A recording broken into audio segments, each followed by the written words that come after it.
afternoon and welcome to the park at St. Mary's University for the regular season finale featuring the St. Mary's Rattlers and the St. Edwards Hilltoppers. Brian Magluyuan, Ruben Dominguez alongside me.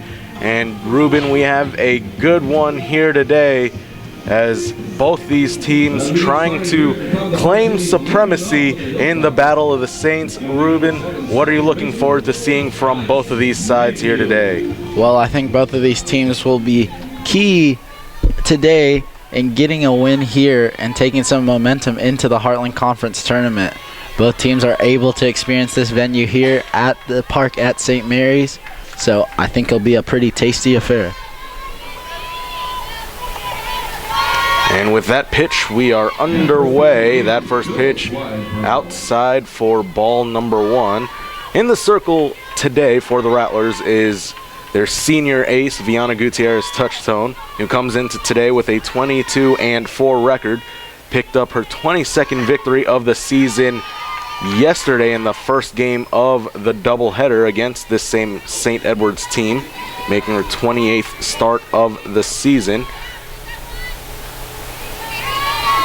An impressive 1.31 ERA does Viana have. Here's the 1-1 pitch, and that one just below the knees for a called ball. 2 balls, 1 strike now. Alex Mayfield, the leadoff hitter for the St. Edwards Hilltoppers, had an impressive outing yesterday. Was able to get on base a couple times as that one fouled back just over our heads here at the press box. And Ruben, what did you see from Viana yesterday that stood out to you? Although there are plenty of things about her game that really speaks, what in particular about her game really makes her an effective player? Well, I really noticed yesterday her willingness to compete both in the circle and at the plate. As you mentioned, the pitching statistics for her as she gets her first strikeout of the day there. But she was really dialed in to what she was doing in all aspects of the game. And like you said, provided the pitching performance and the runs for the Rattlers in the first game. So, great player all around. And that run that she scored was a blast to left center field. That was the difference in the game, the first game of yesterday's doubleheader, as that first pitch to Witten is swung at and fouled away.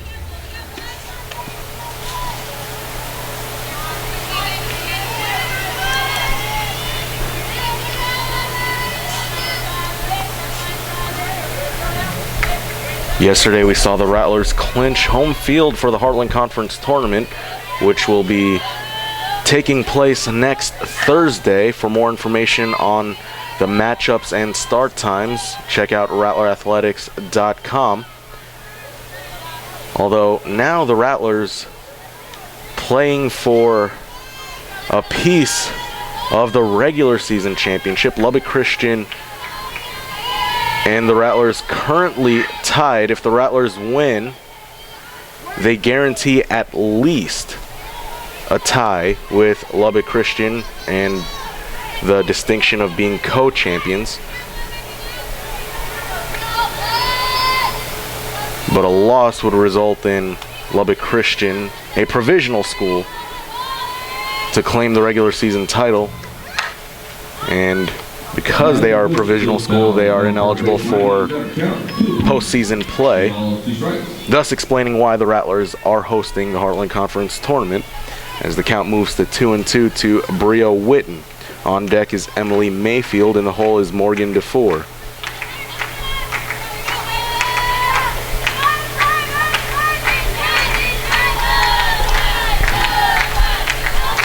Here's the 2-2 from Viana. Off-speed pitch, high and out of the zone. And looking at that off-speed pitch there, that was something Viana used very well yesterday to get her opponent swinging at that pitch, and she got a couple strikeouts out of it, so we'll see if she uses that today. The 3-2 offering is poked at and fouled over to the left side. We'll redo 3-2. And you mentioned the effectiveness of Viana's off-speed stuff. It all hinges on how effective and how well she places her fastball and how well she places her other pitches. Because in essence, I feel like she throws her off-speed stuff as that one drilled over right and lined right to Hannah Fields for out number 2. But I feel as if Viana, if she gets the batter swinging at that off-speed pitch, it's a bonus. I feel it's more or less a setup for her fastball or one of her many other pitches, as we see Emily Mayfield now at the plate.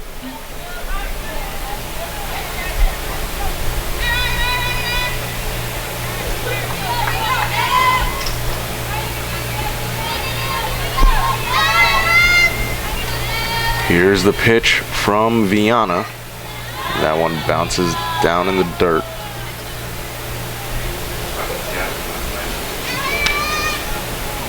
Emily Mayfield wearing that protective right shoulder brace we saw in yesterday's contest. She had a bit of trouble with that brace and she ended up having to be subbed out. Although she did hit a home run in the nightcap off of Hope Russell as she pops that one high into the air, but fell and right on top of the press box. Ruben, being a former collegiate athlete, how tough is it to play with injuries, especially in this time of year? Well, I think the most important thing for a player dealing with injuries is to get healthy, especially at this time of the year. If you're a very well contributing player, you need to be in the lineup for your team at that time.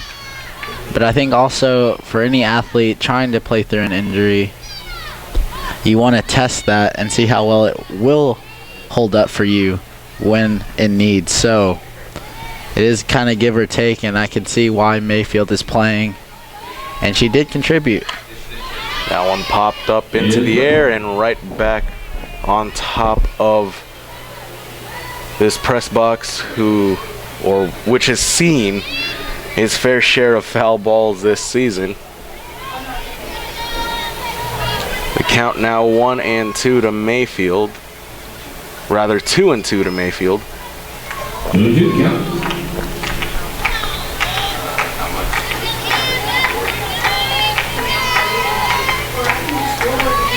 The 2-2. Mayfield able to hold up her swing. And the count moves to 3-2.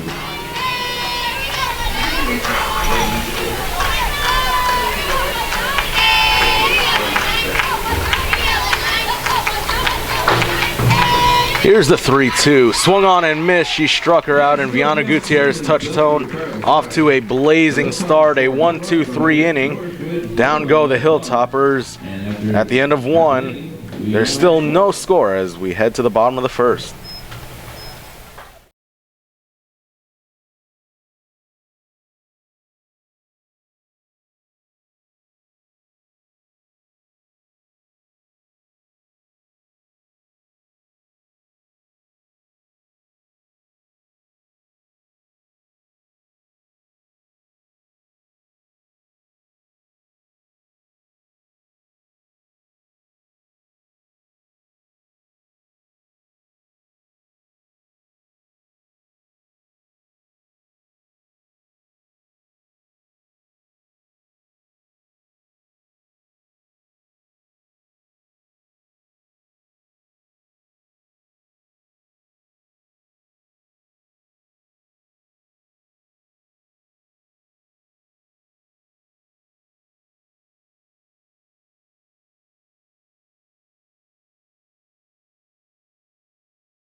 Get started here at the bottom of the first.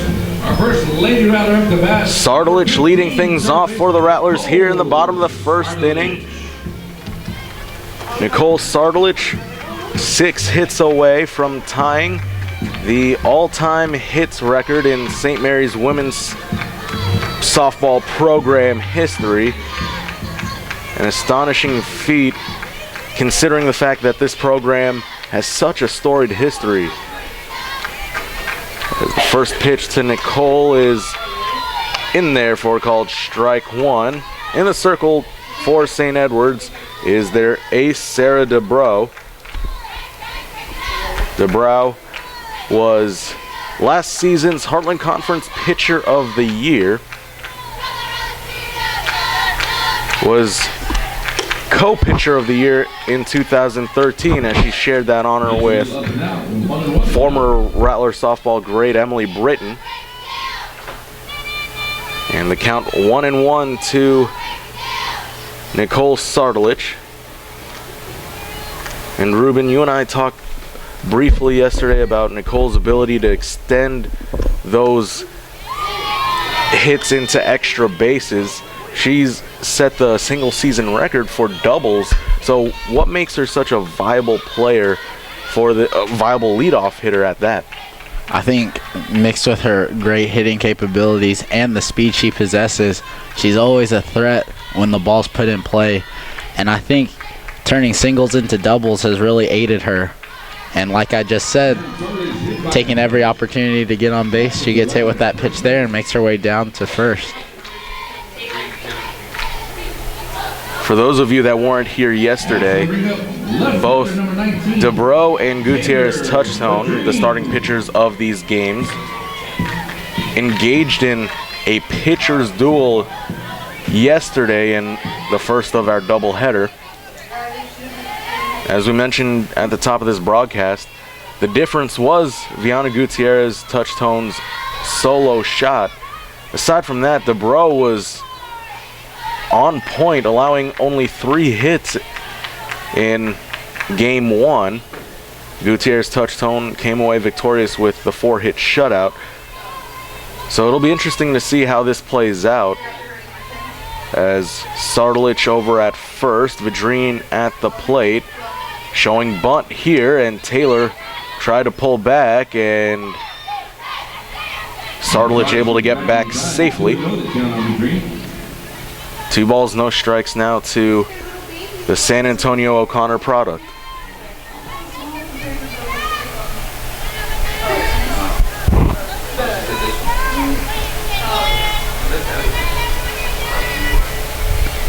The 2-0 pitch to Vidrine, and that one below the knees and outside.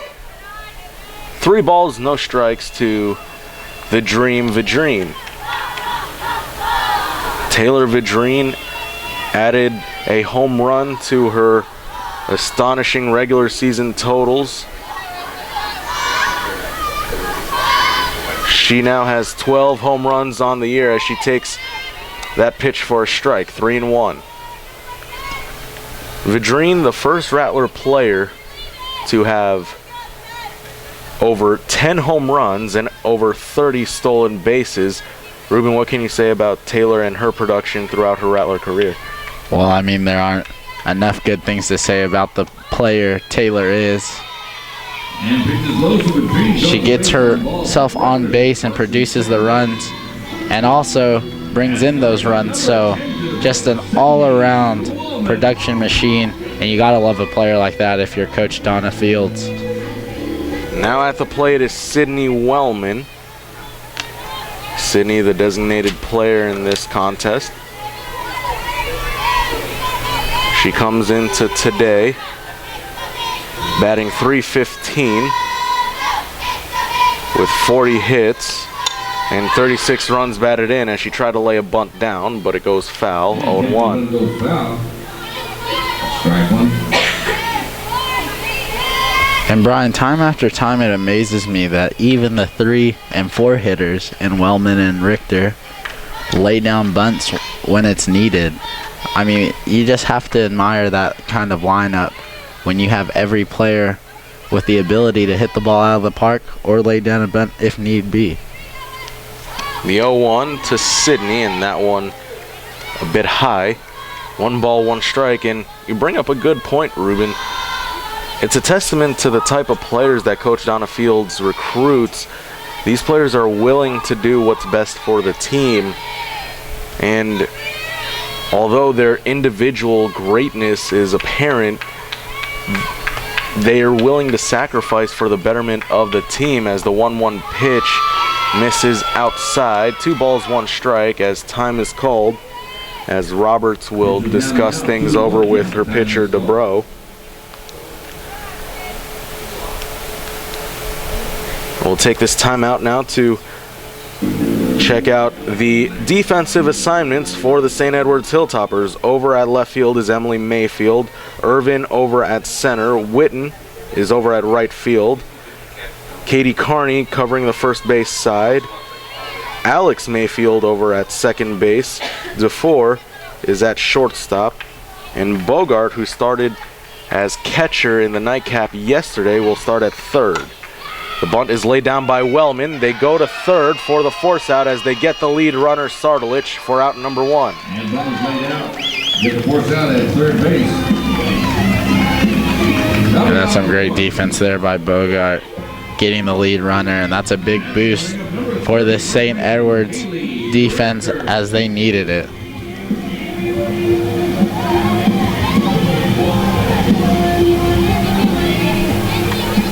St. Edwards today rocking the Digi Camo uniforms. Yesterday we saw the Rattlers wear their version of the Digi Camo. As Haley Richter at the plate.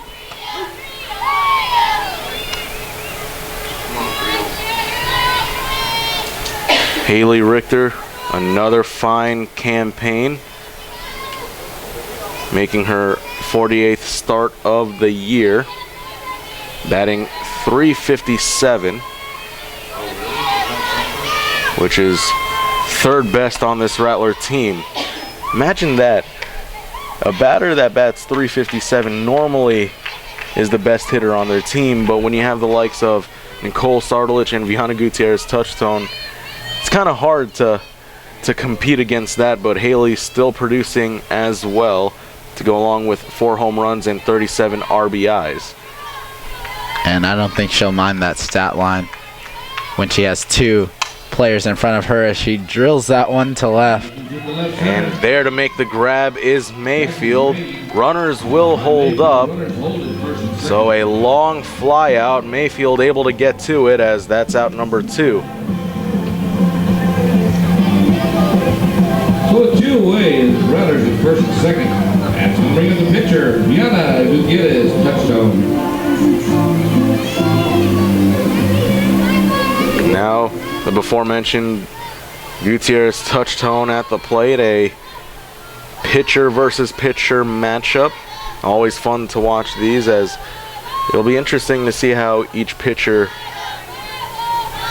faces or throws to one another, because the batter at the plate, being a pitcher, has an idea or has a first-hand perspective on what to expect, so to speak, although pitchers are never one and the same, as the 0-1 from DeBrow is outside for a ball. 1-1 is the count.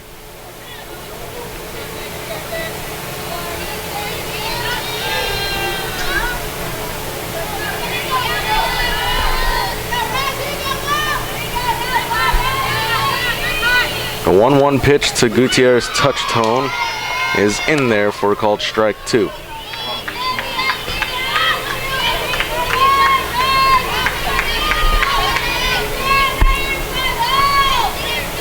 On deck, if Gutierrez Touchstone is able to reach, is Alex Rodriguez. Here's the 1-2.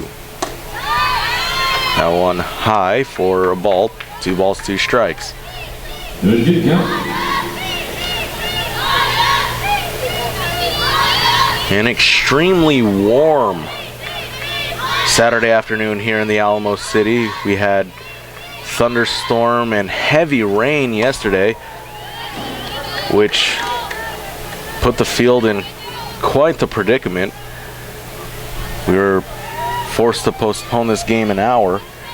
Original start time was scheduled for 1 p.m., but that extra hour was for our excellent field crew to work and perform maintenance on this field, and it looks in pretty good condition and following that heavy rain. And for those of you following us on our Instagram page, which is at St. Mary's Rattlers, and for those of you who aren't, be sure to follow, there's a picture of the Rattler dugout just filled and flooded with water from the storm last night. And a tough call there. And DeBro disagrees with that call right there. She's telling the home plate umpire like that she felt the pitch was over the plate. Instead, the bases are loaded now for Alex Rodriguez. And Ruben, we've seen Alex in this situation before, haven't we? Yes, we have. The famous A-Rod A-Bomb is on. So we'll see what Alex does here at the plate. She is usually clutch in these situations. Clutch indeed, Alex is. She's batting .276 with 21 hits and 18 RBIs to go along with 4 home runs.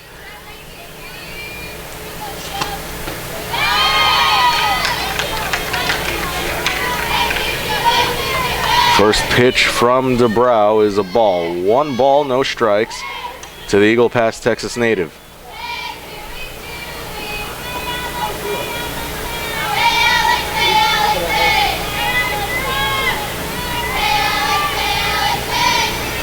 The 1-0 pitch paints the outside corner for strike 1. 1 ball, 1 strike.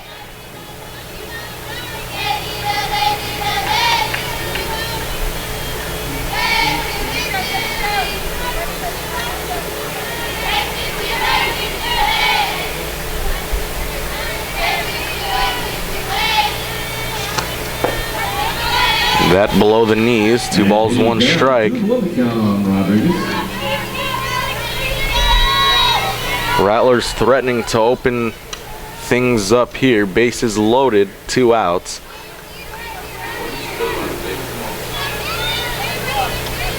Game 2 of yesterday's doubleheader saw the Rattlers strike for 6 runs in the first 2 innings. They look to strike first here in Game 3. The 2-1 pitch in there for strike 2. Deuces across the board. 22 at the plate. 2 balls, 2 strikes, 2 outs. It's a lot of twos there.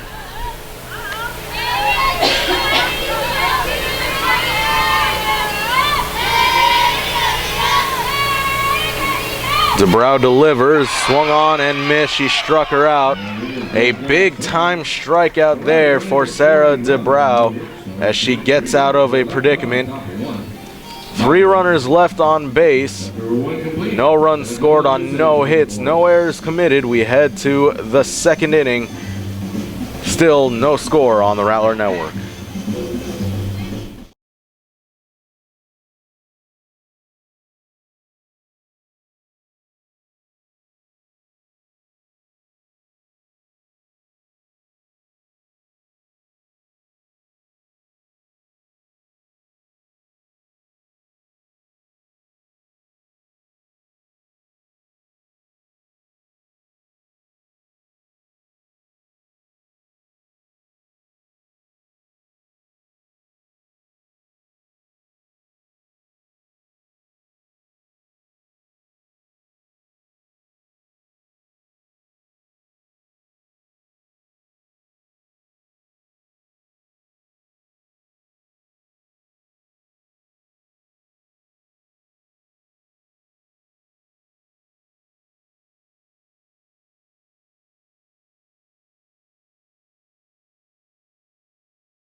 So as we get started, Top of the second inning about to get underway here inside the softball stadium at the park at St. Mary's University.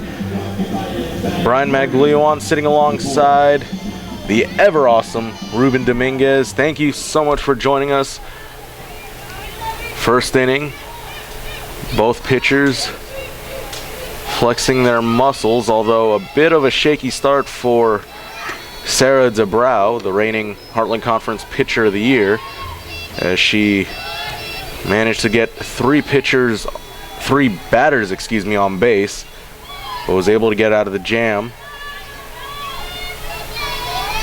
And Viana Gutierrez touched tone back in the circle for her second inning of work. The 1-0 pitch outside for a ball. 2 balls, no strikes.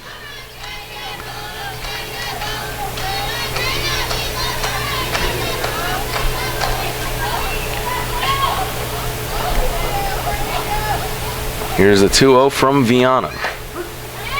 And beautifully placed as it paints the outside corner for strike 1.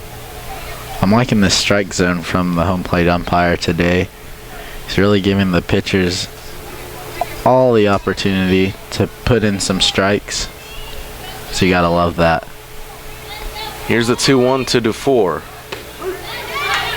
Off speed pitch, same location, in there for another strike. 2 balls, 2 strikes, and as we mentioned in the first inning, Viana's ability to locate her pitches but also mix up speeds has made her one of the toughest pitchers to face in the Heartland Conference, as the 2-2 pitch is fouled back.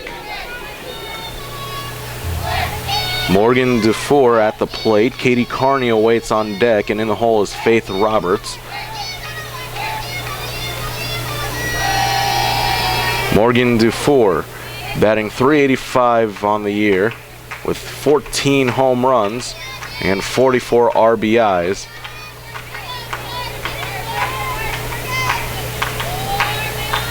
The 2-2 pitch swung on and popped back and fouled away. DeFore, a dangerous bat in the Hilltoppers lineup. She's also pretty good on the defensive side of things, Bri. Indeed as well. Started at third base both games yesterday. Moved over to short for today's contest. The 2-2 pitch. Off speed. Full count.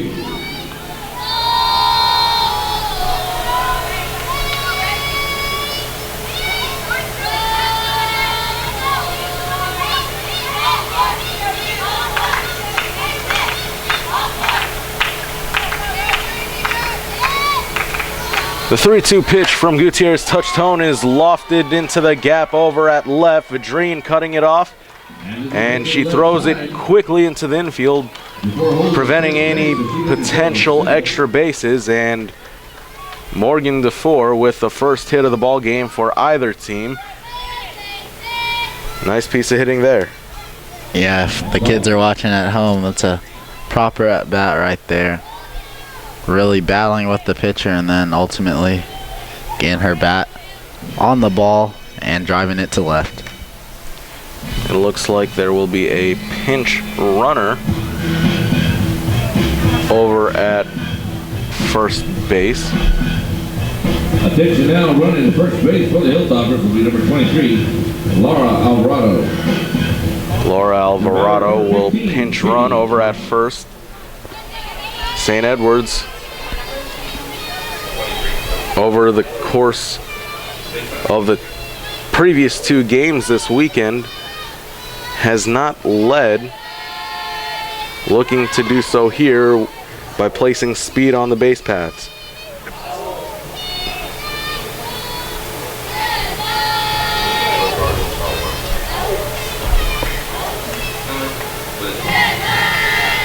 Katie Carney at the plate now for the Hilltoppers, batting .351 on the year. Showing bunt, but pulls it back, and she takes it for a ball. 2 balls, no strikes to Carney.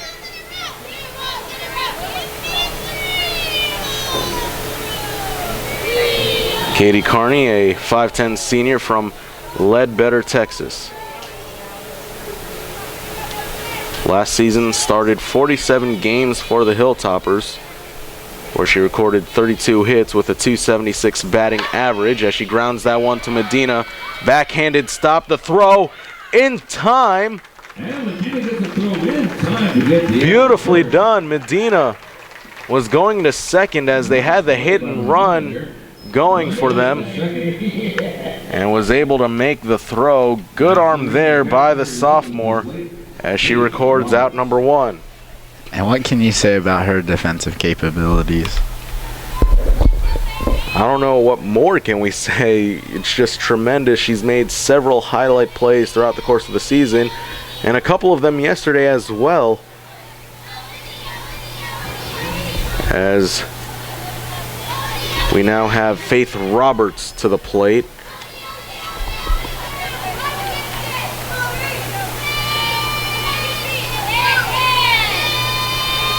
Faith Roberts making her 43rd start of the season, batting .333 to go along with 33 RBIs and 7 home runs. She spoils that pitch back. 1 ball, 1 strike.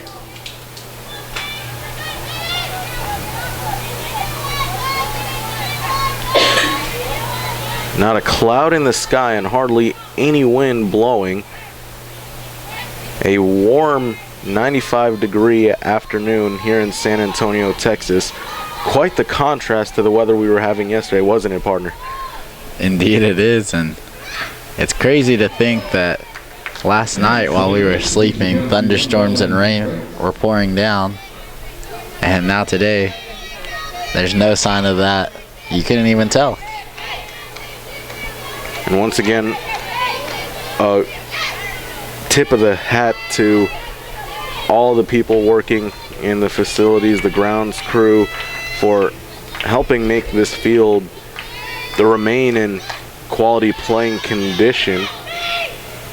And I mentioned this yesterday, the fact that we were able to play yesterday at all was astonishing, and the fact that earlier on Friday it had been raining, and then we found a couple of hours of no rain, which was enough for us to get the games in, and the field remained in solid condition for what it was worth. So hats off to all the people that work at our facilities in maintaining our fields and keeping our players safe as well, because Ruben, you being a former soccer player, these outdoor sports vary depending on the weather and the way that the field is in condition. Yeah, and I think it is a good thing to recognize the field crews here. You really want to look out for the safety of a player, and when there's a chance at jeopardizing their health due to the field conditions, it is better to just call off the game, although many do want to play. But I think they've done a great job here today, and we're glad to see these two teams at it. Off-speed pitch bounces in the dirt. 2 balls, 2 strikes now. Bogart awaits on deck. Alvarado over at second.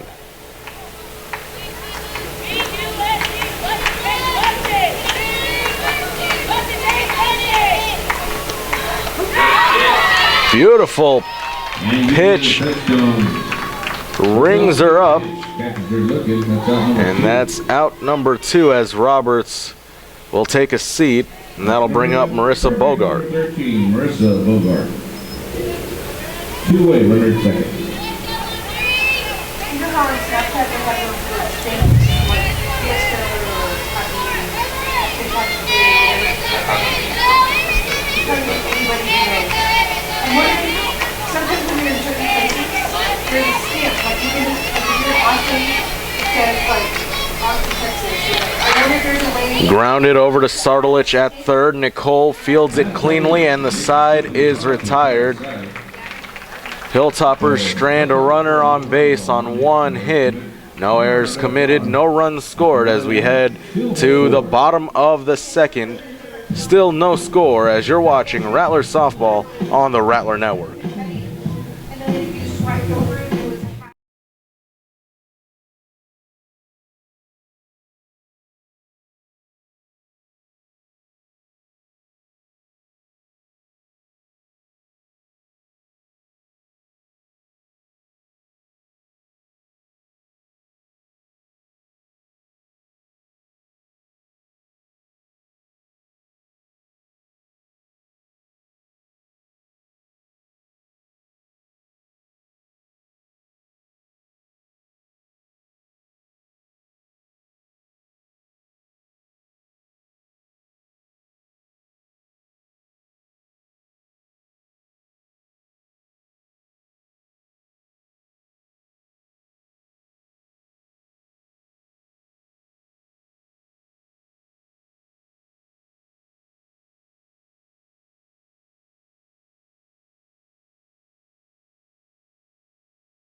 Center fieldsman The Danielle 7, Nash. 8, and 9 hitters due up this inning for the St. Mary's Rattlers. Take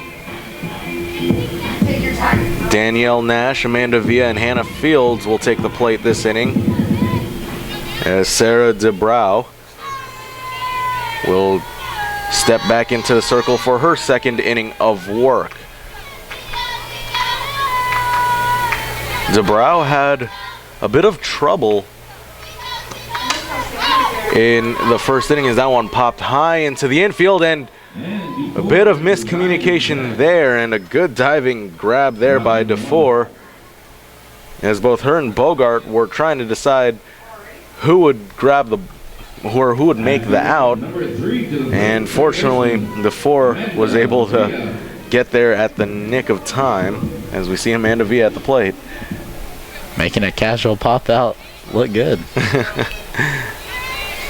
But as I was mentioning earlier, Sarah DeBrow had a tough time in the first inning, allowed 3 base runners on base before striking out the side, as her first pitch to Villa bounces in the dirt for a ball. 1 ball, no strikes.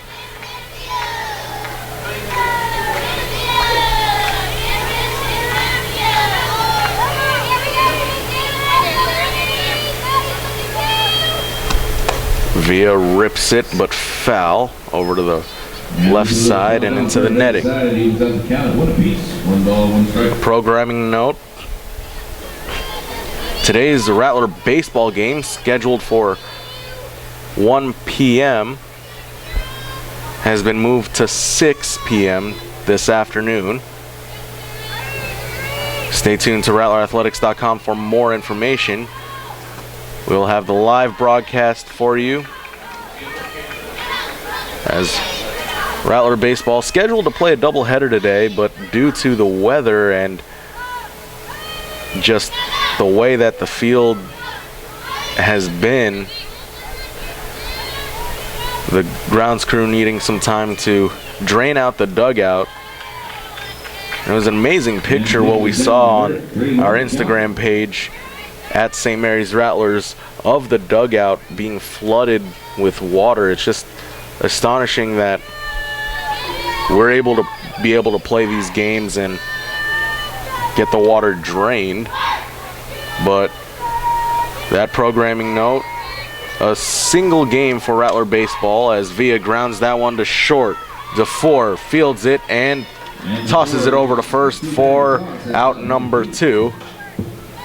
So back-to-back putouts for DeFore, as we have Hannah Fields at the plate. Hannah Fields. And going back on your point of the men's baseball game, it's also senior night.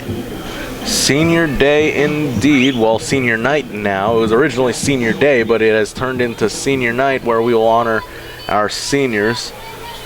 Rattler softball had their senior day 2 weeks ago.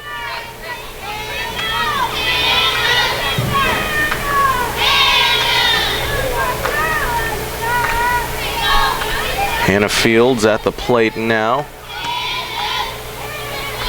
She takes that first offering from DeBrow for a ball. 1 ball, no strikes to Hannah Fields.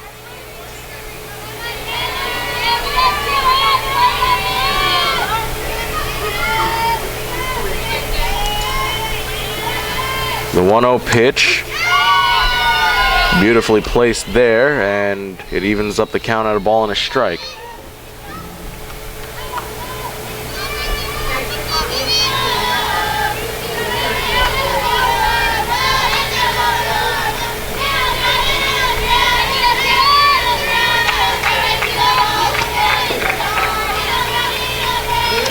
Two balls, 1 strike now, as Sardalich awaits on deck.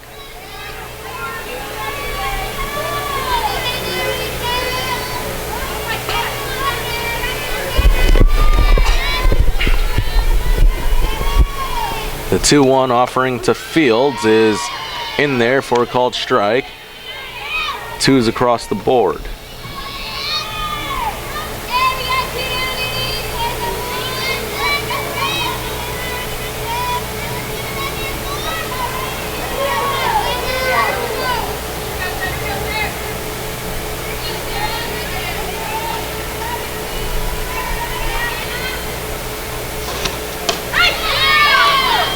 And the 2-2 offering just outside for a ball. 3 balls, 2 strikes.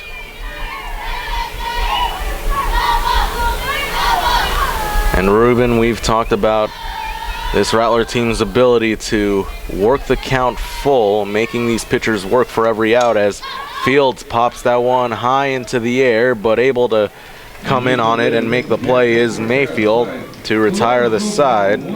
So a 1-2-3 inning, down go the Rattlers as we head to the 3rd inning. Still no score as you're watching Rattler Softball on the Rattler Network.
Welcome back, ladies and gentlemen. The 3rd inning about to get underway here at the softball stadium inside the park at St. Mary's University. Brian Maglione sitting alongside Ruben Dominguez, and with that first pitch, a ball from Viana Gutierrez touchtone, we are underway as KP Perch at the plate. It'll be the 8, 9, and 1 hitters due up this inning. Both pitchers flexing their muscles here early on, as only 1 hit has been surrendered throughout the course of the first 2 innings.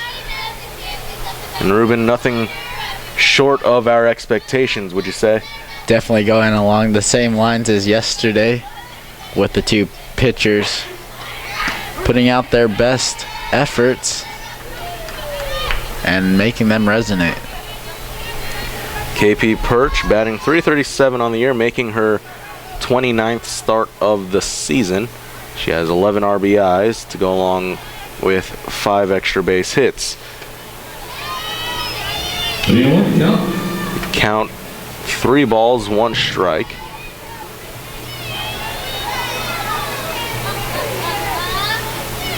Perch, a 5'9" senior from Round Rock, Texas.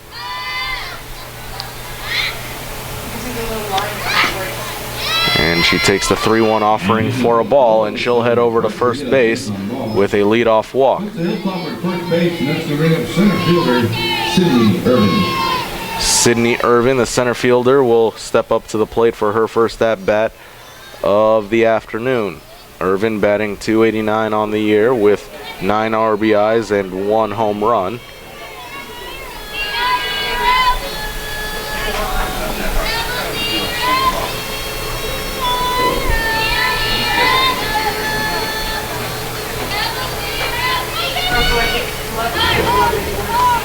The twist and throw from Gutierrez touchtone.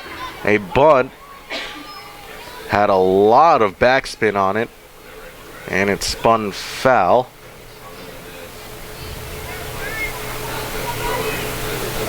And that's strike number 1.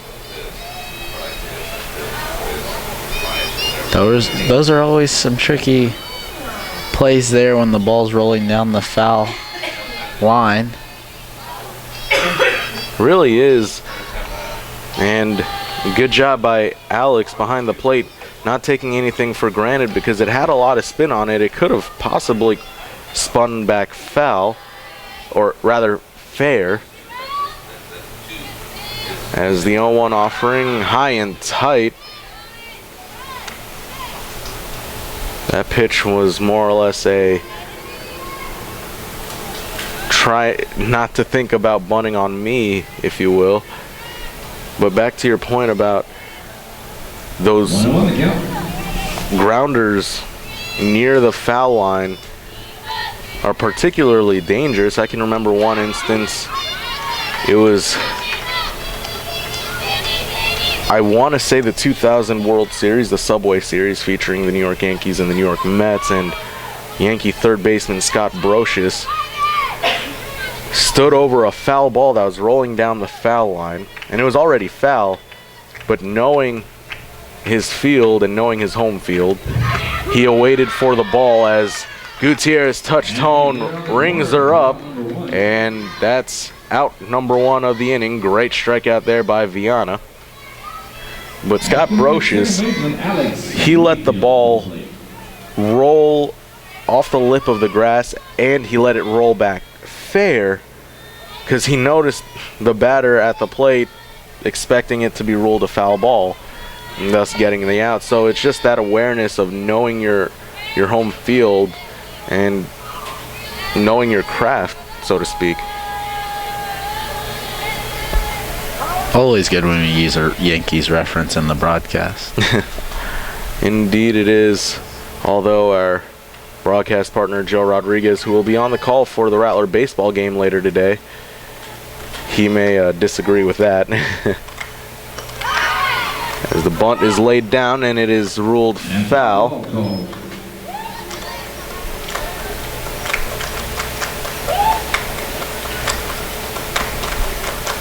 And man, Brian, I'm just amazed at how Rodriguez, how fast she is behind the plate.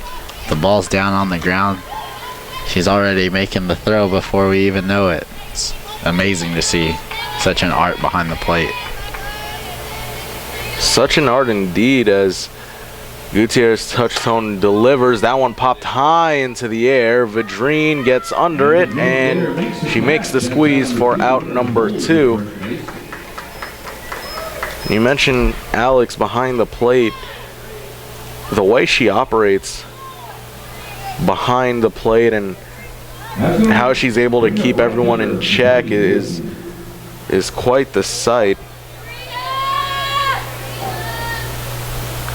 And we've talked about time and time again how her leadership has really helped usher in this new era of Rattler pitchers, beginning with freshman Hope Russell, who, as we see Viana Gutierrez touch home, field the ball and toss it over to first for out number 3.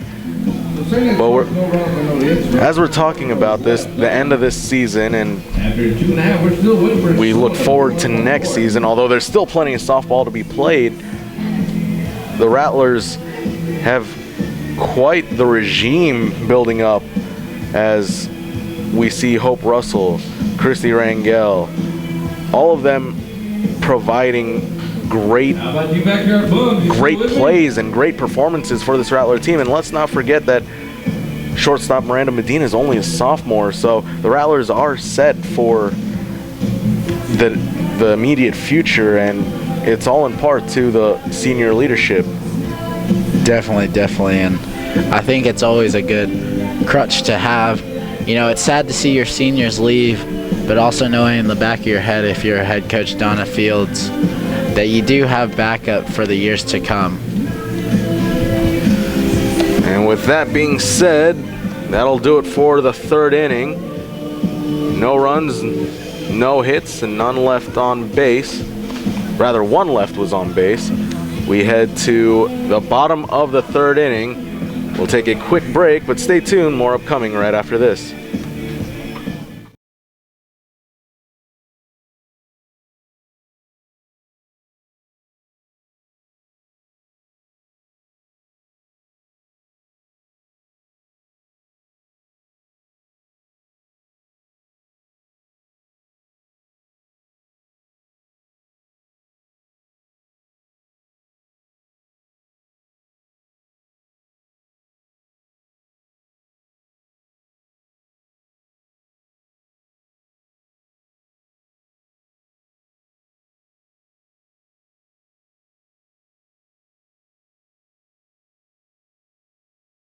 Nicole Sardelich. The 1-2-3 hitters do up this half inning for the St. Mary's Rattlers. Nicole Sardelich will start things off for the St. Mary's Rattlers, who are looking for a piece of the Heartland Conference regular season title. A win here will secure at least a piece of that title that'll be shared, or could be shared, with Lubbock Christian. We'll get to those results in just a moment. If Lubbock Christian wins, they secure at least a share of the title. If the Rattlers lose here today, that will mean Lubbock Christian is the outright Heartland Conference regular season champions.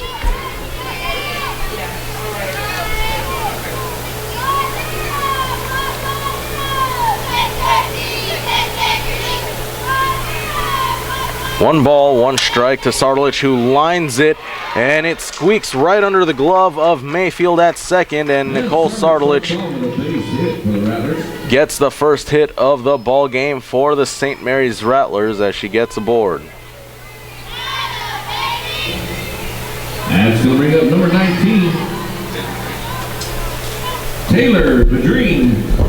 And now it gets dangerous here for St. Edwards, as Taylor Vadrine, as we know, the RBI machine she is, with Nicole Sardelich, the ability to steal any base at any time.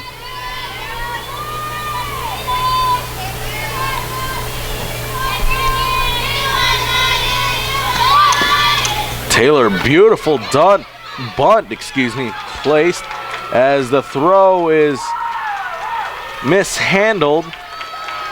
And base hit for Vadrine. And you could hear Sarah DeBrow complaining that when Vadrine laid the bunt down, it had hit off the bat after she dropped it. Number 10, Sydney Woman. But there won't be an appeal from the Hilltopper dugout.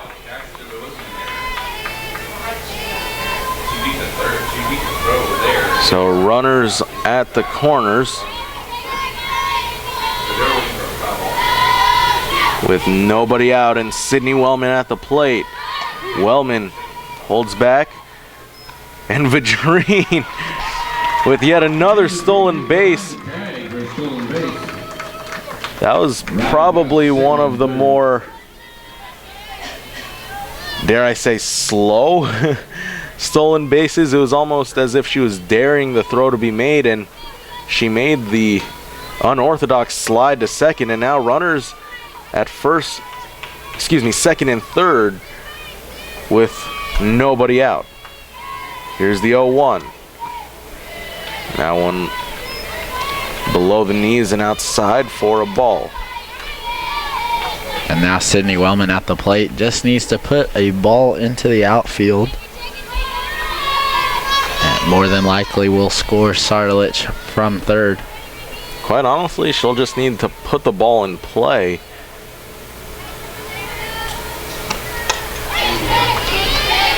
As that one right back towards our area and into the seats. I know.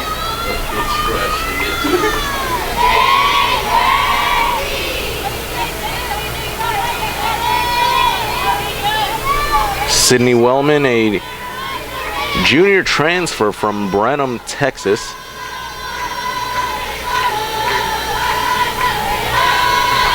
Played 2 seasons over at Blinn College. The 1-2 to Sydney is outside. 2 balls, 2 strikes. While she played over at Blinn College, she earned an all-conference first team and all-region second team selection. And in her final season, she batted .358 while leading the team in RBIs with 53. And she also led the team with 18 doubles, playing every game of their 48-game season.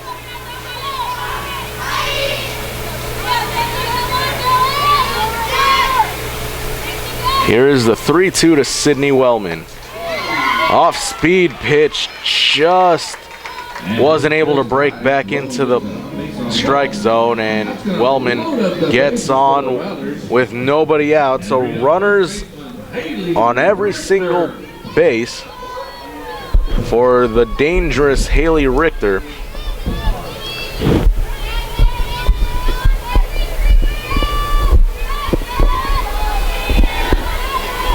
We saw in the bottom of the first inning, Ruben, the Rattlers had the bases loaded with 2 outs. With nobody outs, this is as an ideal situation as you could ask for. Definitely, and I think, you know, it was a bit easier for Dubrow to get out of that inning with the 2 outs, and now she's going to face a struggle here to get 3 outs here in the bottom of the third. The 0-1 to Richter, that one bounces in the dirt.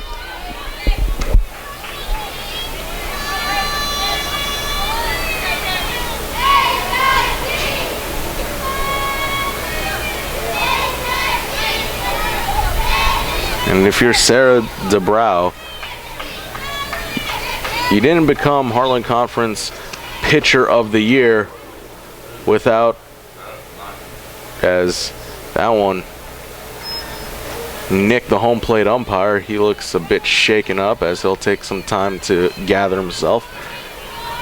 But if you're Dubrow, you understand that you're the Heartland Conference Pitcher of the Year, the past 2 seasons. There's a reason why you were given that honor, and that's because you're competitive and you're a gamer, and it's situations like this where you show your best stuff as the 1-2 pitch, low and outside for a ball, 2 balls, 1 strike.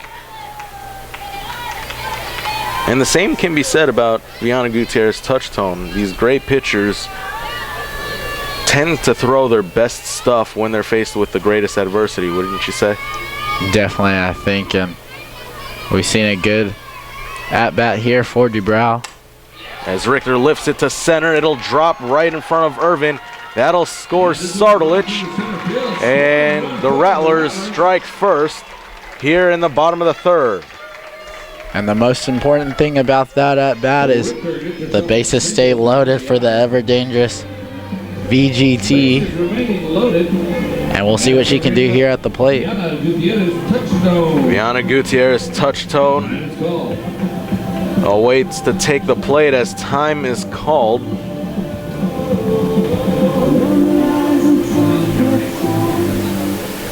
I'm curious to see if a pitching change will be made.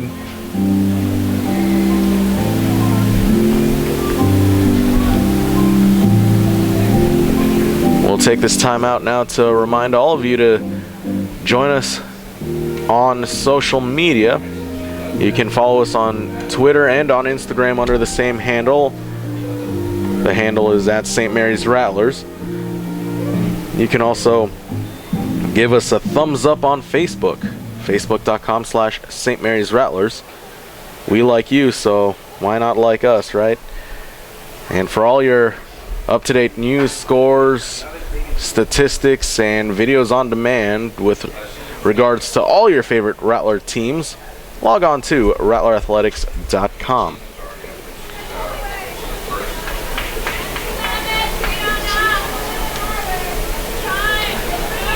The Rattlers have managed to get their first 4 batters on base.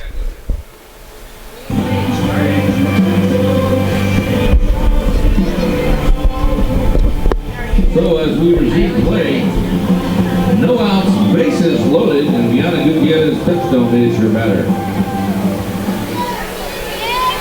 Viana at the plate.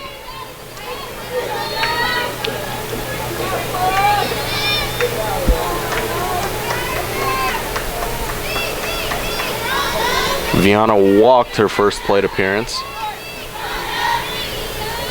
First offering to Gutierrez touch tone is in there for a called strike.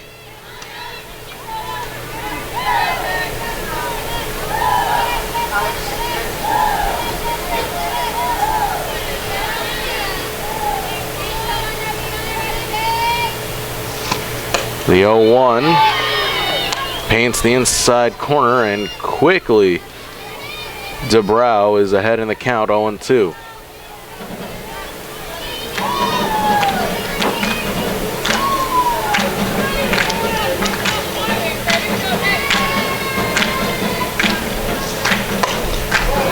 Hard rip goes foul and over to Sigma Beta Chi Field, just across the walkway.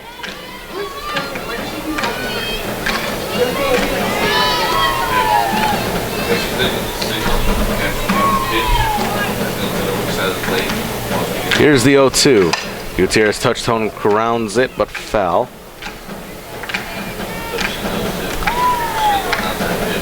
Partner, I see you enjoying the sights and sounds of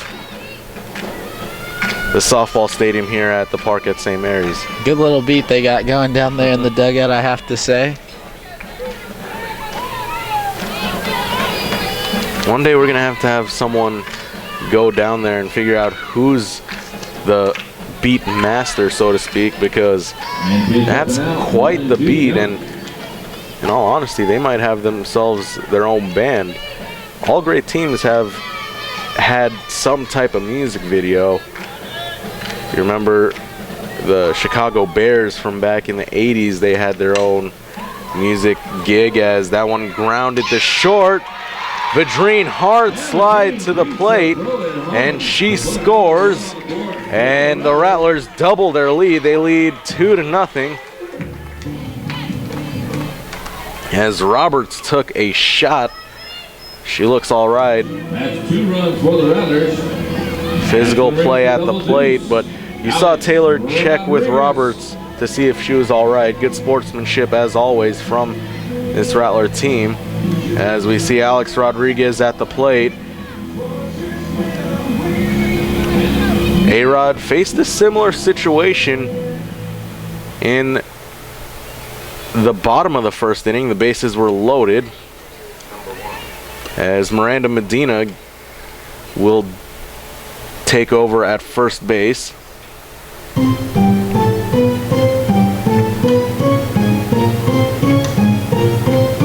Let me hear ya.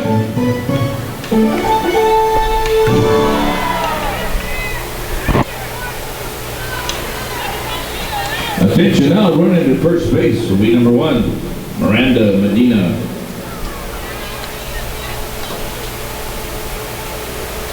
So Medina now over at first, adding speed to the base path for the St. Mary's Rattlers. Rattlers have Medina at first, Richter at second, and Wellman at third. And still nobody out. And it looks like Laura Benavides on deck. But we haven't gotten confirmation or word yet. Danielle Nash started the game after Alex in the batting order, as A-Rod takes that first pitch for a strike.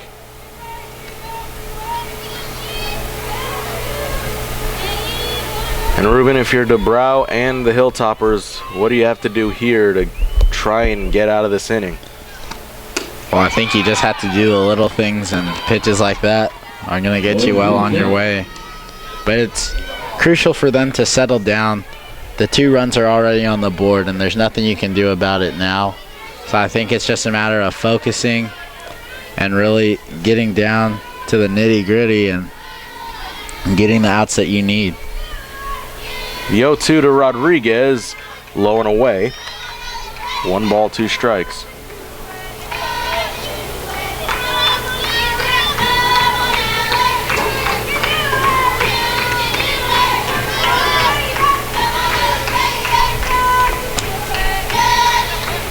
The 1-2 to Rodriguez above the belt for ball number 2. Alex with 18 RBIs, 4 home runs. Notched her first double of the season yesterday as the 2-2 just misses. Rather, a delayed strikeout call as A-Rod goes down looking as she's retired for the second time today.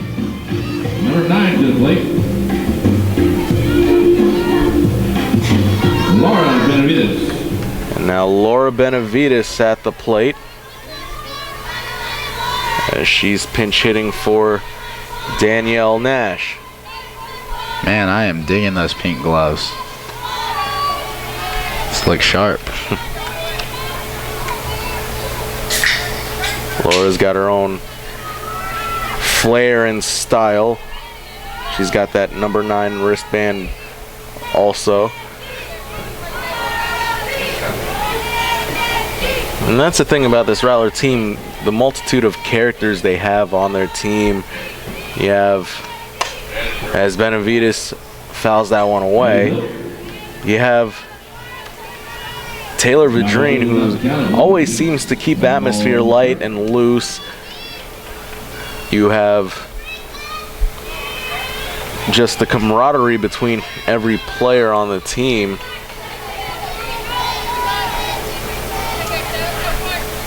It's just real fun to watch, and it's been a pleasure watching them throughout the course of the season as Laura fouls that one off her foot.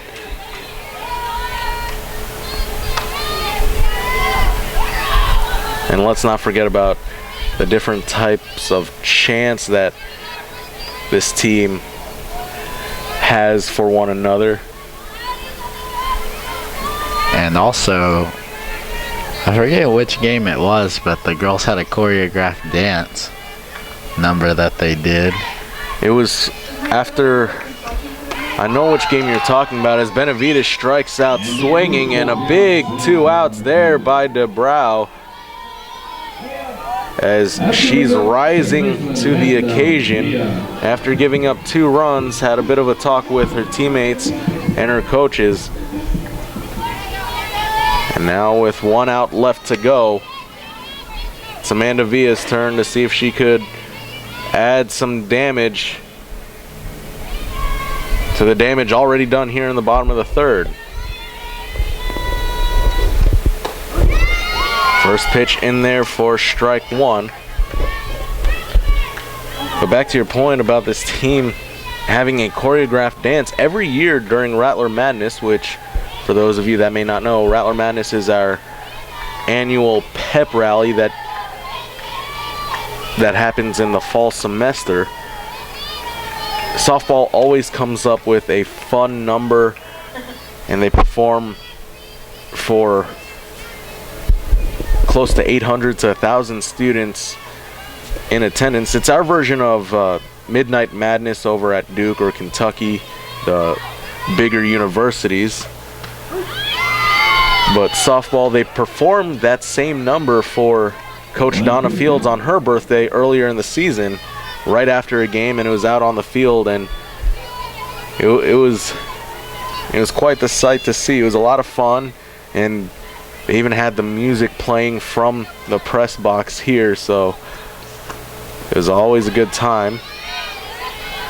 But now we've reached the later part of the season, and now game faces are more of the faces we see now, as Villa has a 2-2 count to deal with, and Sarah DeBrow 1 strike away from getting away from any further damage, as Villa gets a hold of one, but a bit early, and that's fouled away. That's going to keep the count the same at 2-2. 2 balls, 2 strikes, 2 outs, and bases loaded.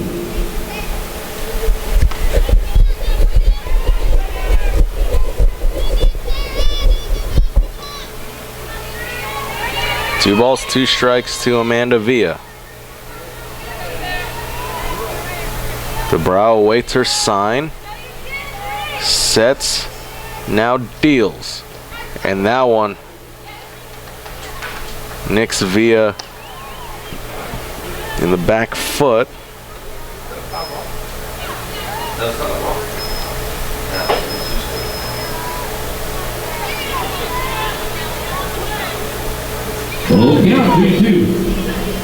And I believe it was ruled a ball because it bounced in the dirt before hitting Amanda in the foot. So the 3-2 pitch. Via grounds it and it gets through. That'll score 1 run. And Richter will hold as the throw from Mayfield prevents any further runs to score. But a great hit there by Amanda Via as the Rattlers triple their lead. They lead 3-0. And she hit it into arguably the toughest part of that infield with DeFore and Bogart there. Both really good gloves and arms for that matter. So good piece of hitting there from Amanda Villa.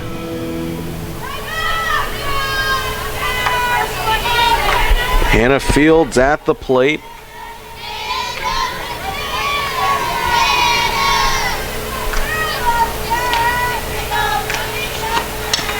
Fields gets a piece of that one. Hannah 0 for 1.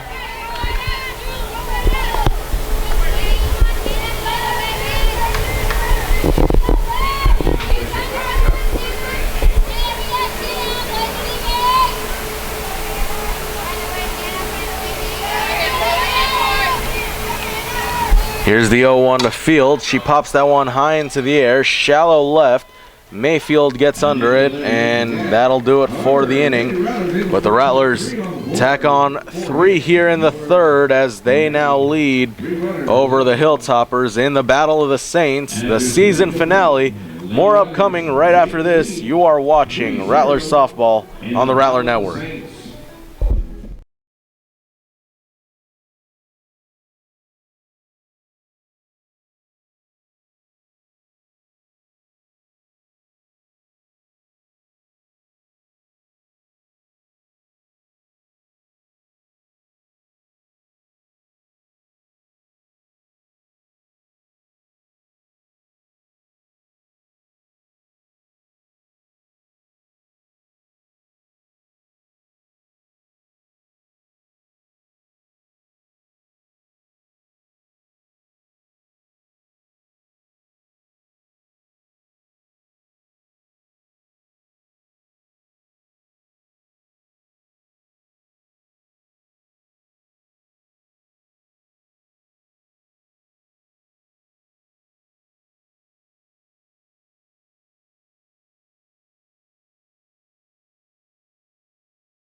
And with that pitch, the 4th inning is underway. Brian Maglione sitting alongside Ruben Dominguez, and we just came off an inning where the St. Mary's Rattlers scored 3 runs to put themselves ahead 3-0. And Ruben, what was your takeaway from that last half inning, which saw the Rattlers play the small ball, and they really shook up the Hilltoppers ace, Sarah DeBrow? Yeah, you don't see that too much with DeBrow. But what I will say is the Rattlers did a very good job of hitting and picking their times to run. They were very smart on the base path, and it paid off for them, getting those 3 runs.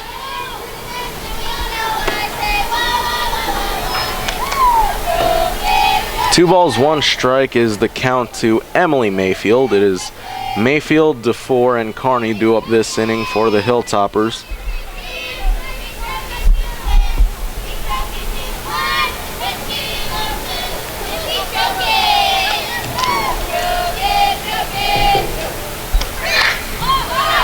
The 2-1 fouled back. The 2 count.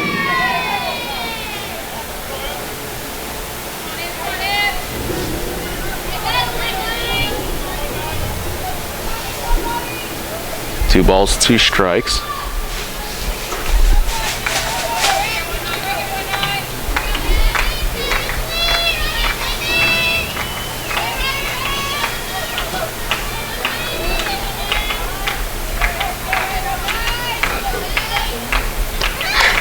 That one popped high into the air. Giving chase to it is Vidrine and Medina. They miscommunicate, and Mayfield will stay on first, and it is ruled in error as Vidrine came charging in. Medina was going back, shielding her eyes from the sun, and the ball landed between the 2 defensive players, and it'll be a runner on base and Morgan DeFore at the plate.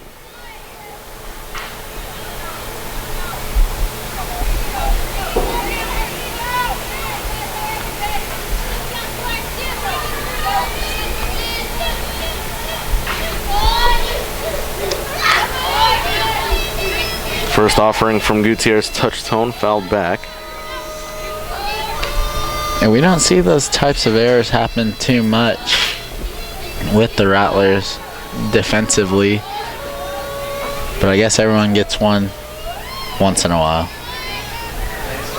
And those situations often tend to be quite dangerous as well, because both players running at near full speed as, oh, beautiful breaking ball finds the plate for strike 2. I can recall a game last season where Taylor Vidrine, playing over at left field, collided with then center fielder Katie Nichols, who graduated last year. They collided in the outfield, and our expert photographer Tony Morano, as both Fields and Villa, similar instance, miscommunicate on that play as well. And that's another error. So on both sides of the field, errors happening, and Coach Fields cannot be happy with that as time is called. That's just 2 unfortunate plays there. It seemed like Villa had that one covered, and Fields' presence there causing the bobble. But we'll see if the Rattlers can regroup here. They'll sure need it.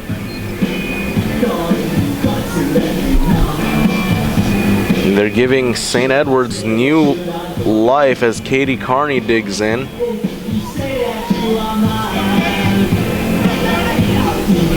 Katie Carney, 0 for 1, grounded out her first time at the plate. Right now is Katie Carney.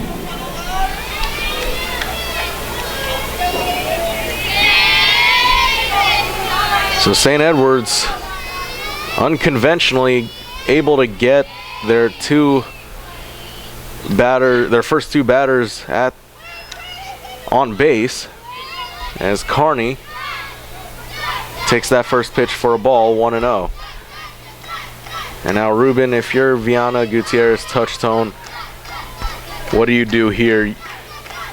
In your mind, you feel that you should have 2 outs on the board, but instead you have 2 runners on base, as runner went, but the ball gets away from A-Rod and the runners advance. And that's exactly what you can't think in this situation. Fastball, the second and third. The reality of it is you could have 2 outs, but you actually have 0. So you're really going to have to dial in here and get the outs you need. If you keep pondering on the fact that you should have 2 outs, it's going to go bad. And it's a case of woulda, coulda, shoulda, correct? Exactly. That pitch below the knees, 2 balls, 1 strike.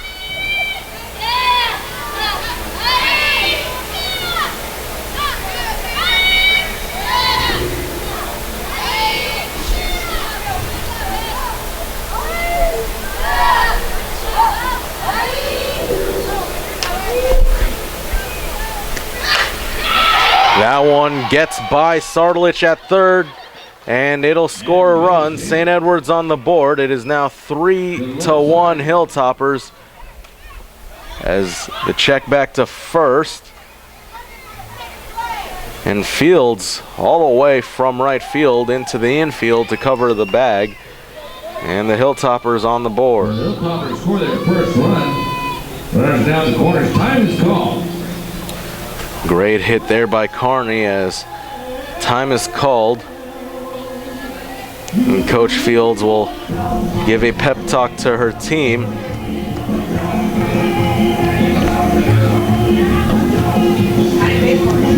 Fans, a programming note. Later today, 6 p.m., Rattler baseball will be in action. You could catch that game right here on RattlerAthletics.com. That game originally scheduled for 1 p.m. but pushed back to 6. It is senior night over at Dixon Stadium. And also we have a special presentation for you where we will have Rattler men's soccer, their final spring game of this spring, as they will take on the University of the Incarnate Word. A battle of former rivals will take place on the pitch just next door to us over at Sigma Beta Chi Field. Ruben, you and I will have the call for that one, and I am really looking forward to it. As am I, Brian, and I think it's going to be good. You know, it's been a bit of softball and baseball, and soccer will be a good little change for us, I think. And on that swing, Roberts went, according to the home plate umpire, and the count even at a ball and a strike.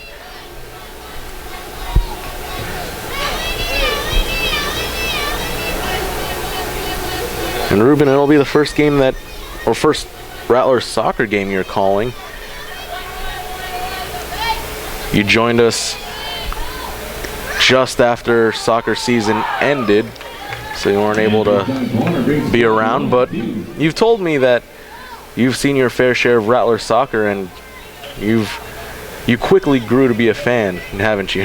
Definitely, and I think the boys have a good test tonight with Incarnate Word. It's a big match for them, and I think they'll be looking forward to getting the victory tonight. That one popped into the air at center. Nash, she charges at it. Oh, beautiful throw, able to keep the runner honest to the bag. Danielle Nash. The runners hold at first and third, now 2 away. Superb effort on the field. And dare I say, a nasty throw, making all the way to home plate, displaying that rocket arm of hers. Oh, definitely. And I think if you're watching at home, you know, you don't appreciate some of the things that players do on the defensive side of the ball, and that was one of them. And wow, what a throw. First pitch from Gutierrez, touch tone to Bogart is outside for a strike. Paints the outside corner, excuse me, for a strike. 0-1.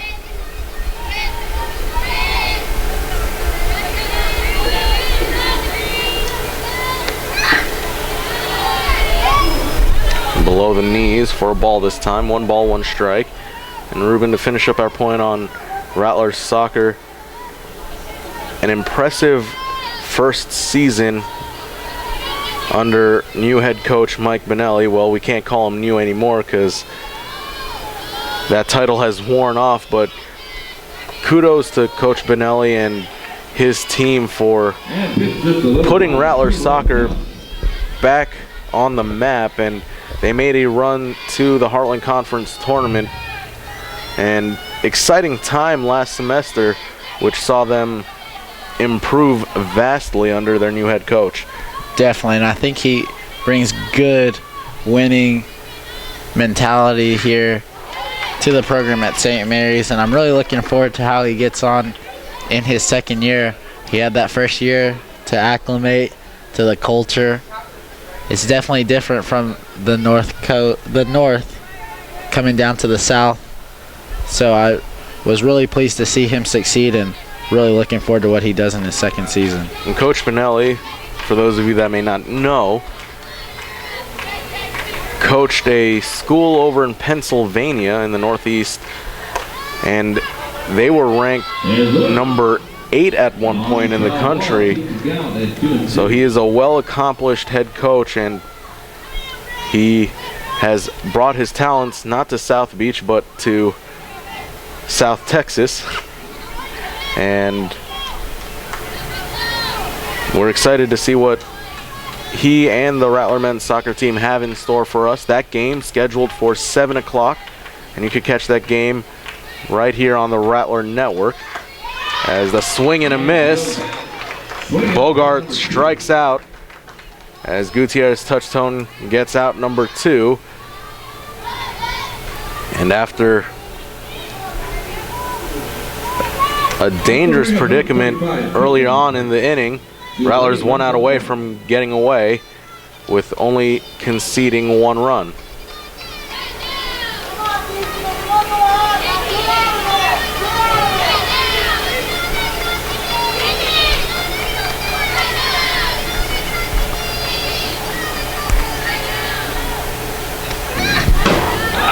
Oh, bad pitch, and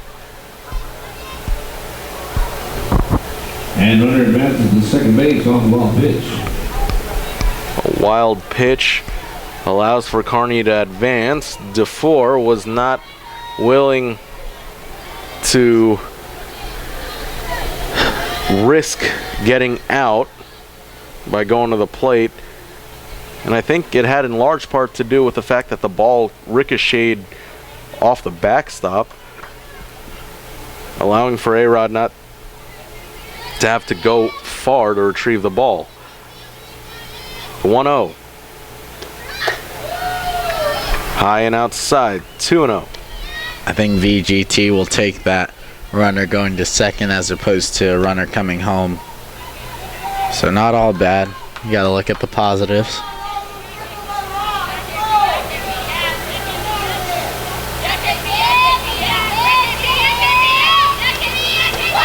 Oh, beautiful breaking ball.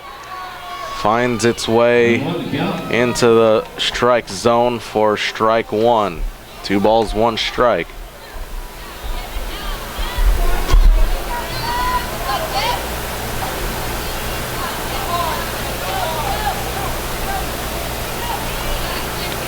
Here's the 2-1.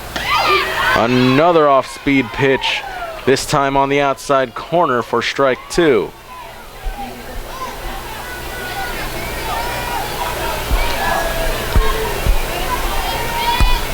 After the first 2 pitches of this at-bat were a bit shaky, Gutierrez Touchtone has settled back in. Here's the 2-2. Now one outside. 3-2. And I'm not sure if you caught that one, but Kearney over at second put her hands up almost as if to signal to Perch, don't swing at this pitch.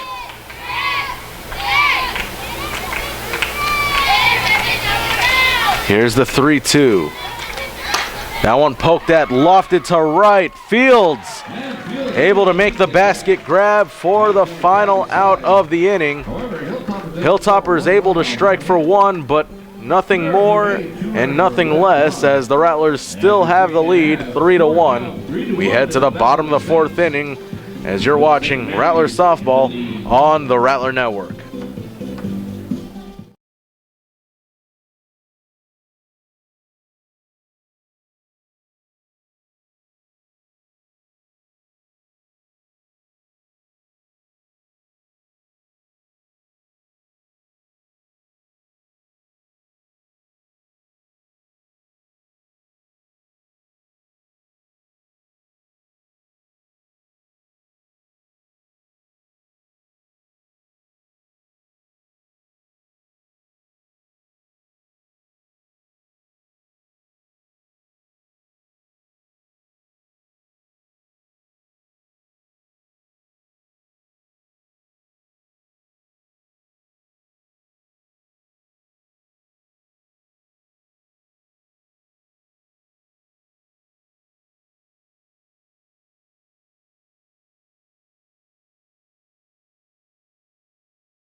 The 1-2-3 hitters do up this inning for the Rattlers, who currently lead the St. Edwards Hilltoppers here in the Battle of the Saints 3-1. Nicole Sardelich at the plate. The Angleton, Texas native, 1-for-1, was hit by a pitch as well. She takes that first offering from Sarah DeBrow for strike one. Brian Maglione alongside Ruben Dominguez for the regular season finale for the St. Mary's softball team.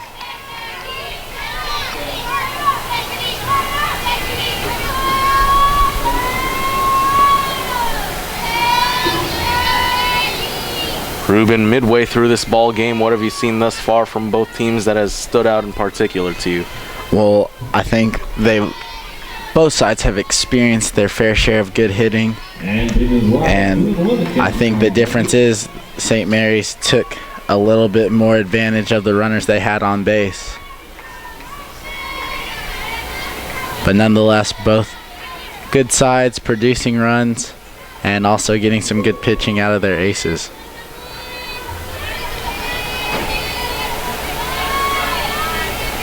Rattlers have definitely had more players on base throughout the course of this game.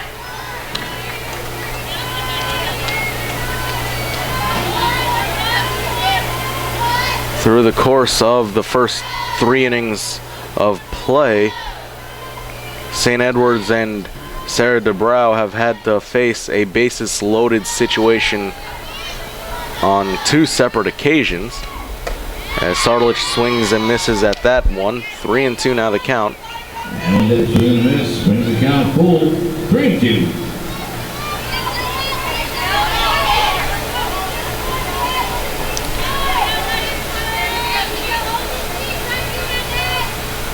As you mentioned, Ruben, both teams making it tough for each other to capitalize on those opportunities, as Sardelich lofts one over to left, and it will bounce right in front of Mayfield, and Sardelich gets her second hit of the day.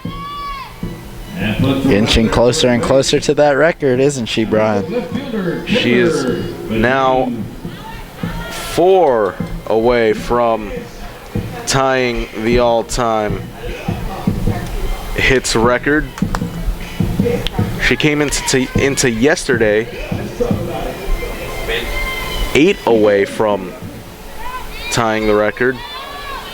And now with her second 2-hit performance in just as many games, Sardulich is 4 away. And she'll get an opportunity in the Heartland Conference tournament to break the all-time careers hits record as well.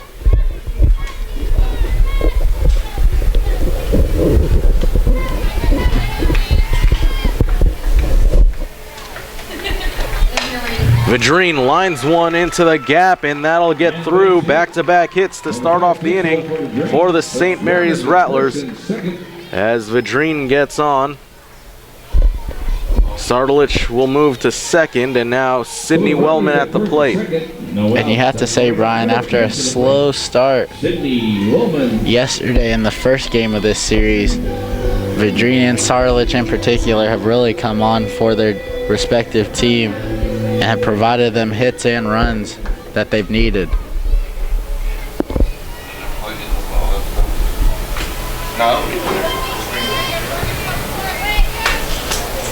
First pitch to Sydney below the knees for a ball, 1-0.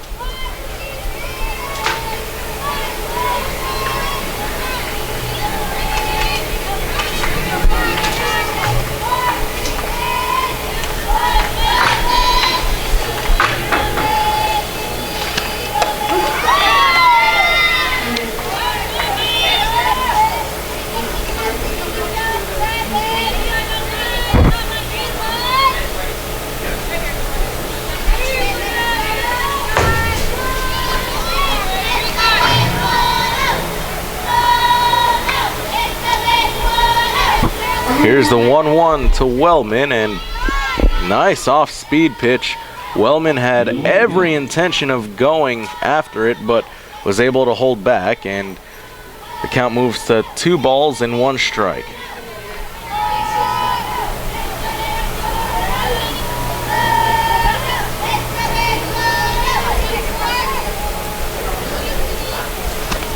Wellman foul tips that, and they'll even up the count at 2 balls and 2 strikes. Ruben, yesterday we touched on some of our favorite moments and memories from this past year in regards to all of the Rattler sports teams.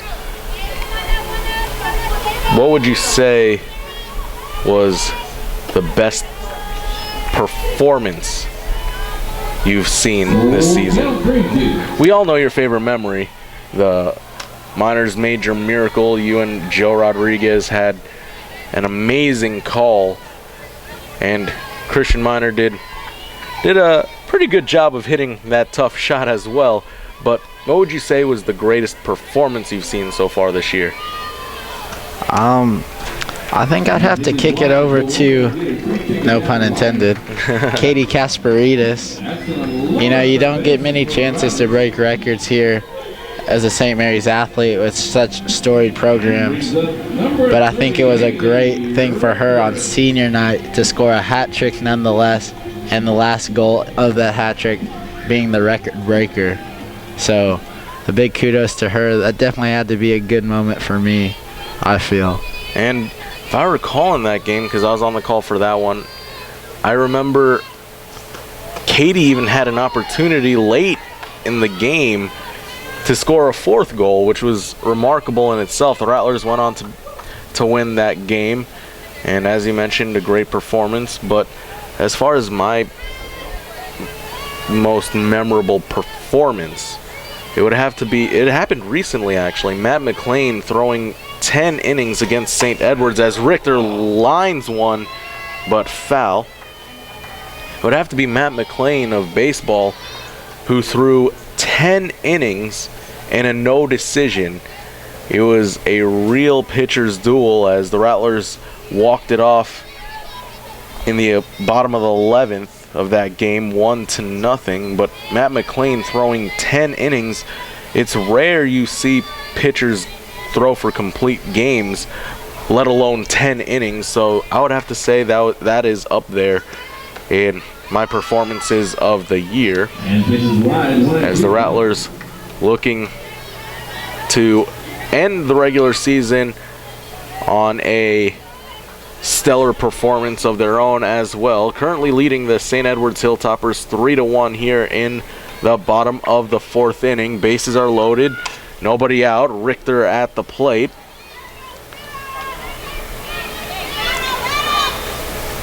And this is the 3rd inning this ball game that the Hilltoppers have had to face a bases loaded situation. In the bottom of the 1st, they were able to escape unscathed. The bottom of the 3rd, they gave up 3 runs. Now here in the bottom of the 4th, once again with nobody out, bases are loaded. Richter, she held up her swing. And the check over to the second base umpire. Richter did not go, so 2 balls, 2 strikes.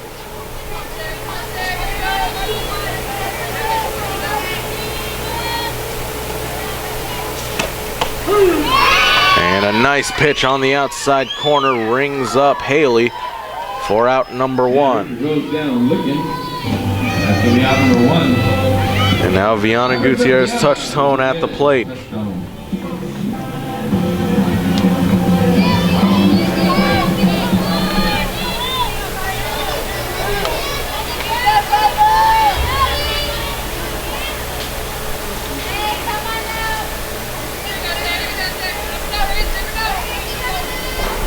Viana with an RBI and a walk.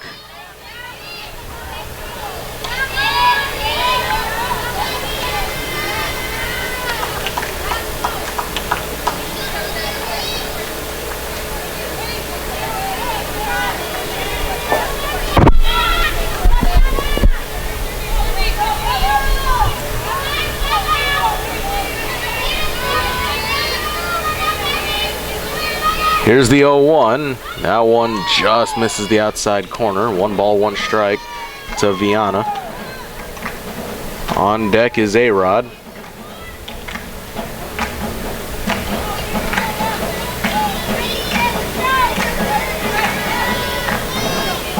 Sardalich at 3rd, Vadrine at 2nd, Wellman at 1st.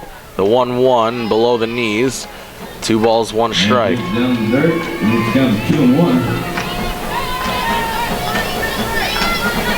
And it's these situations that are high pressured because on one swing of the bat, things can change and this game could get out of hand if you're St. Edwards, as the 2-1 pitch swung on and missed. The count even at 2 balls and 2 strikes. It's almost as if St. Ed's is tempting fate yet again. Very rarely we see the Rattlers not capitalize on a bases loaded situation. The 2-2 popped into the outfield, but foul. It was a soft blooper that ended up in no man's land and ended up foul, so the count will stay at 2 balls and 2 strikes.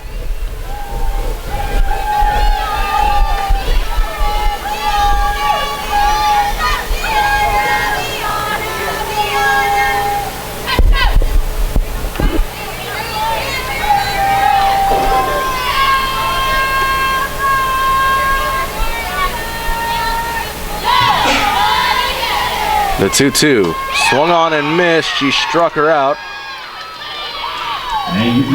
Gutierrez touched home, strikes out swinging. And now for the 3rd time in this ball game, Alex Rodriguez will head to the plate with the bases loaded.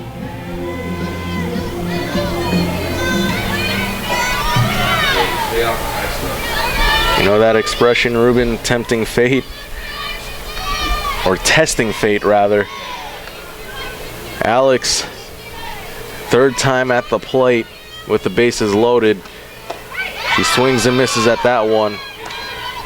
What do you do here if you're Alex? Well, I think she knows what to do in this situation. I don't think I need to be telling her what she needs to do. Very methodical at the plate, as we always say. And I think she's going to do the business here. Third time's a charm. A-Rod able to hold up on that one. Ball gets loose, and for a moment, it got lost by Roberts. Fortunately for her, she was able to spot it before any Rattlers attempted to advance a base.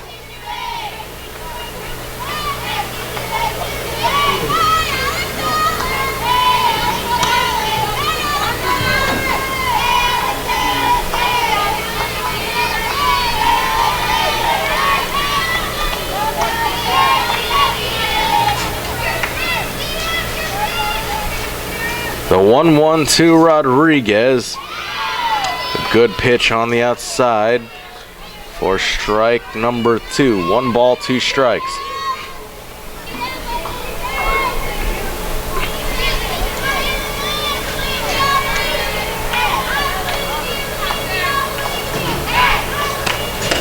Now one high. 2 balls, 2 strikes. Deuces across the board. And that pitch by Sarah DeBrow, not a bad one at that, because that was a similar pitch she struck Alex out with in the first inning in a similar situation.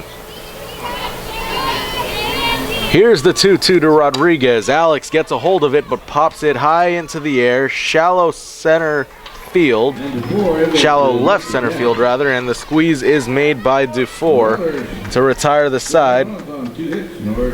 Rattlers unable to score any runs. They leave the bases loaded yet again as we head to the 5th inning. They lead 3-1 over the Hilltoppers as you're watching Rattler Softball on the Rattler Network.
Welcome back, ladies and gentlemen. The top of the 5th just underway here. The count currently 0-1 to Irvin, who's at the plate.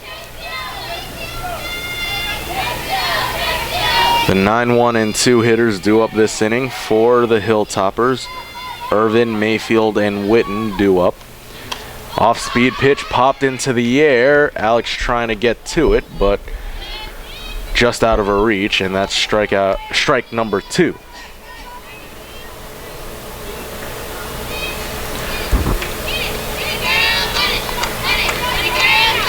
The third and final game of the 3-game set between these two rivals. The I-35 rivalry. St. Edwards versus St. Mary's in a battle of the Saints. The 0-2 pitch from Gutierrez, touch tone. Outside for a ball, 1-2. I hate to break it to you, but I think Texas State and UTSA have already coined that one. Well, this is our version of the I-35 rivalry. Fair enough, fair enough. I'd like to make a claim for it to be, you know, just as important as that rivalry as well. Both St. Edwards and St. Mary's have had a storied history up and down throughout all the sports. As that one grounded to Richter, who will take it to the bag herself for out number 1. Going to be out number 1. Just this past March, Rattler basketball, men's basketball, defeated Hilltopper men's basketball in the Heartland Conference Championship game, an exciting affair which saw the Rattlers win the Heartland Conference title in front of their hometown crowd. And for those of you that may have missed it, as the Hilltoppers feel as though that was not a strike call.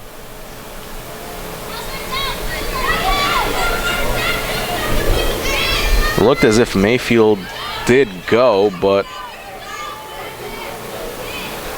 instead the count remains at 0-1. But as I was saying earlier, for those of you that may have missed the exciting Heartland Conference men's basketball tournament, you could check our archives over at rattlerathletics.com. We have day 1 and day 2 recaps. We also have the full game replays as well from both semifinal games and the championship game, which featured both St. Edwards and St. Mary's. And for all that, check out rattlerathletics.com. And I know I mentioned, for those of you that may not have seen it, if you did not see it, you probably were living under a rock. But if you just want to see it again, by all means, log on to rattlerathletics.com. As the count to Witten is 1-0 with 2 outs.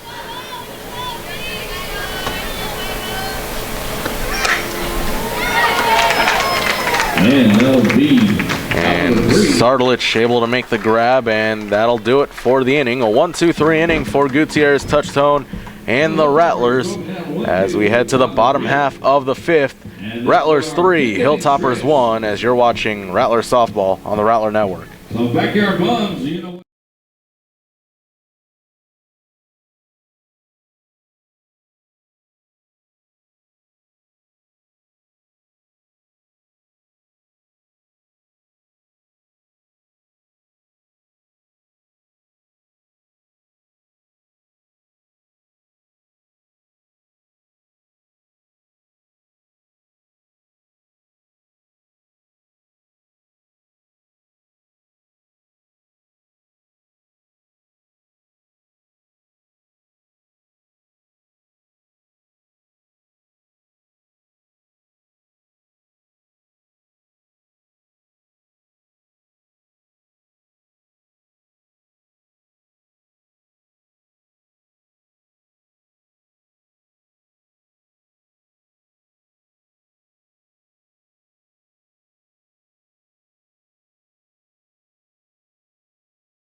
Welcome back, ladies and gentlemen. The bottom of the fifth, beginning with number 5, Danielle Nash.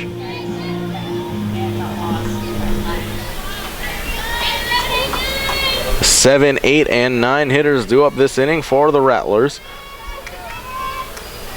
As we see Sarah DeBrow back in the circle for her 5th inning of work. As the first pitch to Nash goes for a ball, 1-0.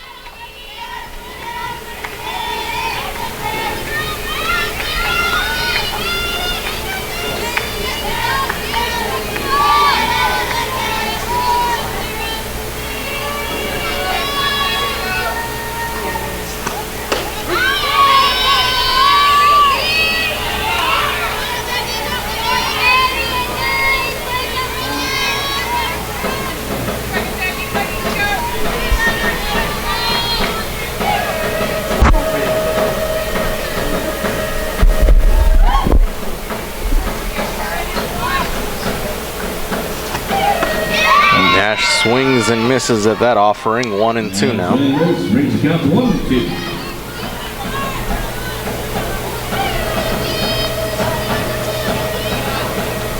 Something really impressive in this series is Danielle has not been hit by a pitch.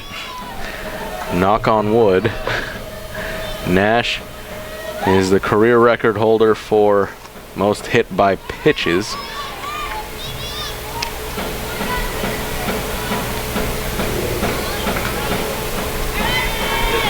A dubious distinction that is easy for us to announce because we're not the ones getting pelted. Nonetheless, the count 2-2 to Nash. 2-2 count. And if I may take the words right out of the mouth of Coach Greg Popovich here in San Antonio, the soon-to-be Hall of Fame coach of the Spurs, I want some Nash-D right now. As Nash looks to get aboard here to start off at the bottom of the 5th.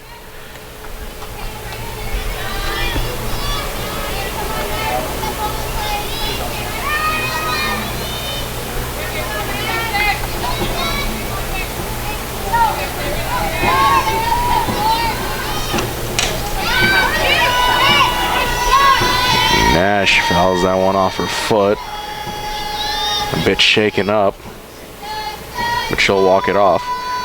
Yeah, that couldn't feel too good.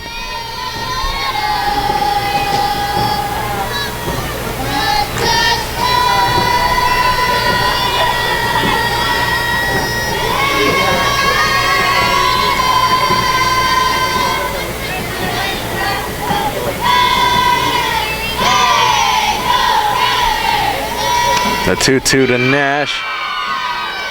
And it just paints the outside corner for strike number 3 as Nash goes down.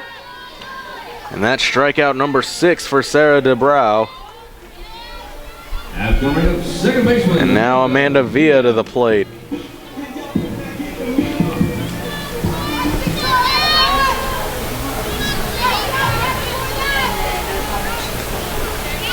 Sarah DeBrow already has thrown 114 pitches in this ball game.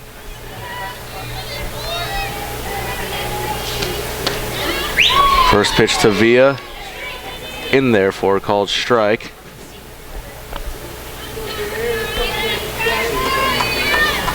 Villa 1 for 2. Got an RBI single her last time up. Also grounded out as she pops that one into the air. The catch is made in foul territory by Bogart for out number 2. And now Hannah Fields to the plate. That's going to bring up right fielder Hannah Fields.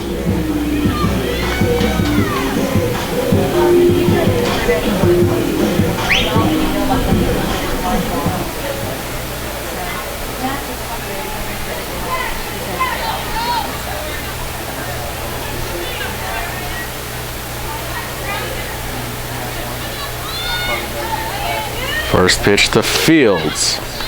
Low and below the knees for a ball, 1-0.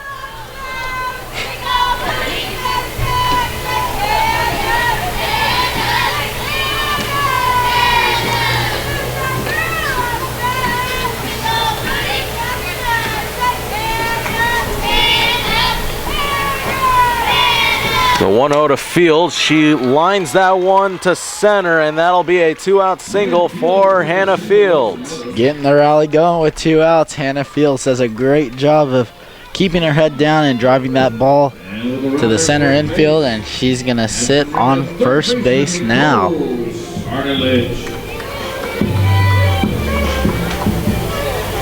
Now that'll bring up the top of the order and Nicole Sardelich. We talk about consistency with this Rattler team. The consistency goes even beyond the team itself. The way that Sardelich and every Rattler player gets into the box, they do so the same way every time.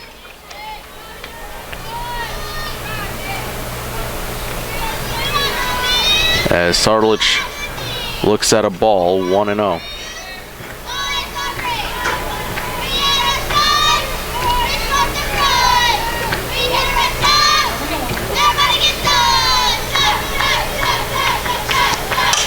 Sardelich bloops that one to center. Oh, what a diving grab there by Irvin. And that'll do it for the inning. And that for sure may have saved at least a run. And now the Hilltoppers have a chance to keep this game close, as it's 3-1 when we head to the the top of the 6th inning. You're watching Rattler Softball on the Rattler Network.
Welcome back, ladies and gentlemen.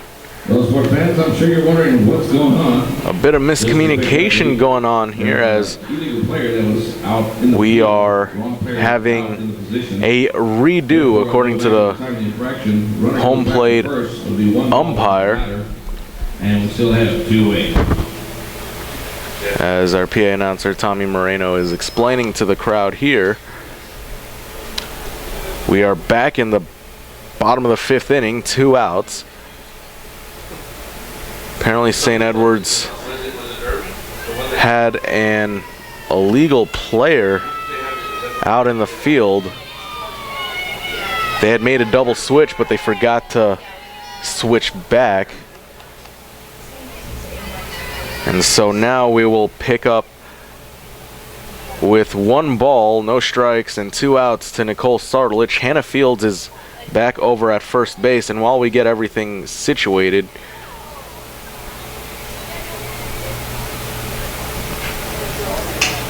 and the face on Sarah DeBro says it all. She looks not pleased, to say the least.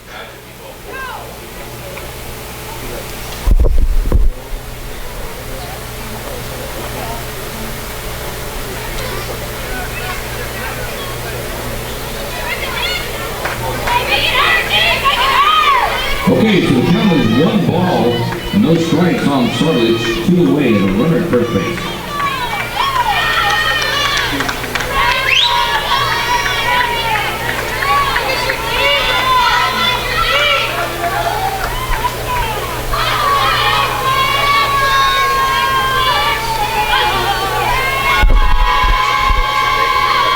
DeBro awaits her sign, and it bounces in the dirt. Fields thought about going. Instead, she elects to go back to first. 2 balls, no strikes, and the flow and the rhythm of this game, Ruben, definitely affected by that infraction, wouldn't you say? Yeah, I think so, and definitely on both sides it can really mess with the psyche, so it'll be interesting to see which team comes out the better. Sardelich pops that one high into the air and into the stands.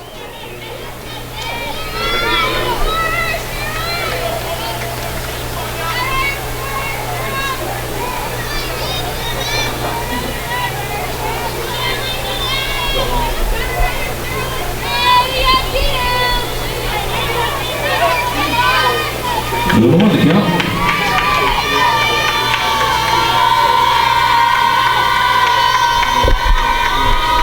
The 2-1 to Sardelich outside.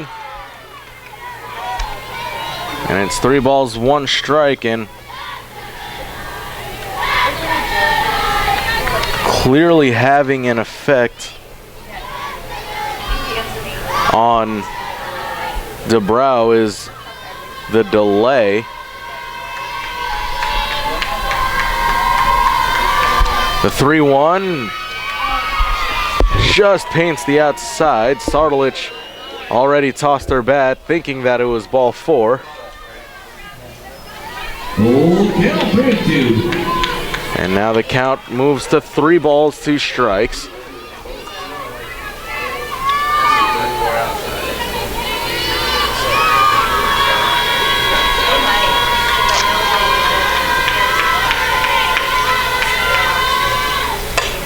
Breaking ball, bobbled over at third, and the runners will be safe. Bogart unable to get a handle on it, and the inning continues for the St. Mary's Rattlers as we see Taylor Vidrine at the plate now. And Sarge gets on the base hit, putting Rattlers at first and second base. And you have to feel a little bit here for DeBrow.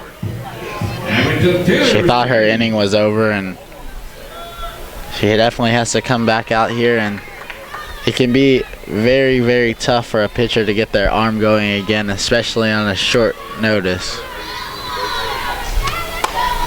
Vidrine rips it to left.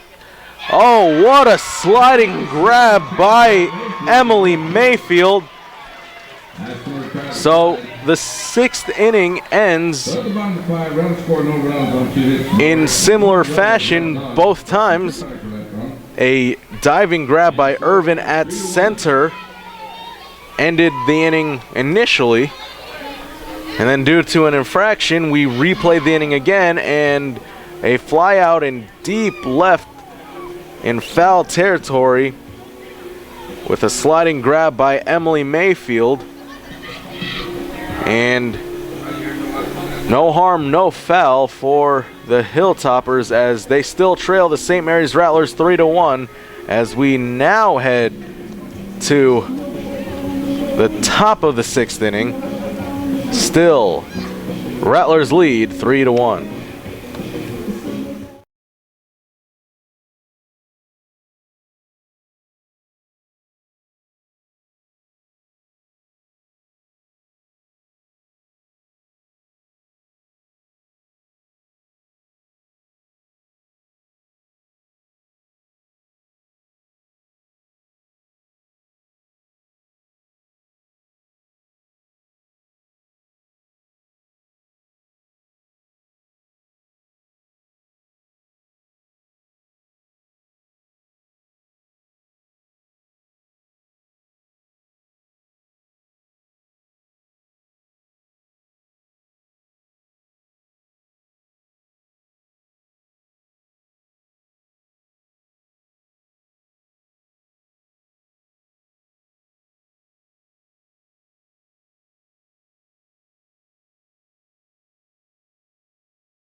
Emily Mayfield.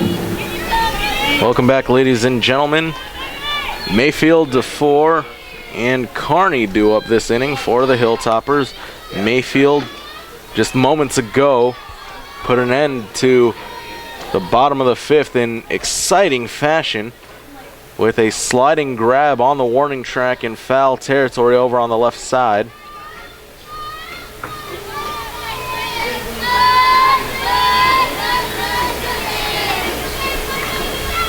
Here's the 1-0 from Gutierrez, touch tone, grounded back up the middle. Charging at it is Medina, and the throw is in time for out number 1. Brian Maglione sitting alongside Ruben Dominguez. Thank you for joining us on this Battle of the Saints, the regular season finale featuring these two rivals, St. Edward's and St. Mary's, in what may very well be a preview of a potential Heartland Conference tournament matchup.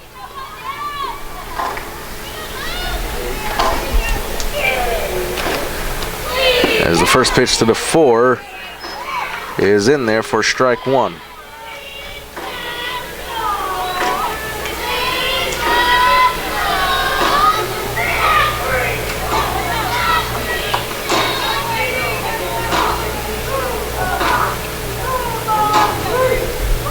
Here's the 0-1.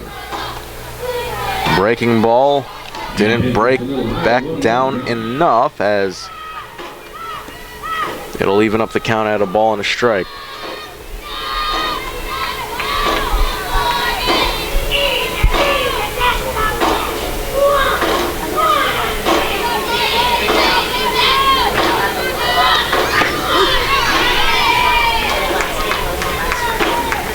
Pitch outside, able to paint the corner for a strike. 1 ball, 2 strikes. And a programming reminder for all of you that we're expecting Rattler baseball to play at 1 o'clock. As wow! The fast glove by Nicole Sartlich, able to rob DeFore of any potential extra base hits. And that's good for out number 2. That's going to bring up Katie Kearney. But as I was saying, a programming note, Rattler baseball will be in action at 6 for their senior day. Their doubleheader for today has been reduced to a single game. And Ruben, I believe you have some news about another Rattler team here this spring that has definitely made an impact.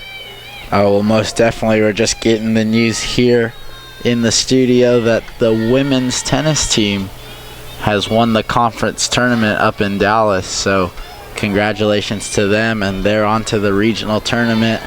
So we'll see what they can do there. They've already had an amazing season, and hopefully it keeps going for them. Congratulations to all of them for a wonderful season, which continues. As you mentioned, they'll have to get ready for the regional tournament. And kudos to head coach Lisa Dawson for a wonderful job. She has done a magnificent job of coaching both the men's and women's tennis teams, and kudos to her and her players on the success they have had so far, as the 3-0 pitch to Kearney is in there for strike one.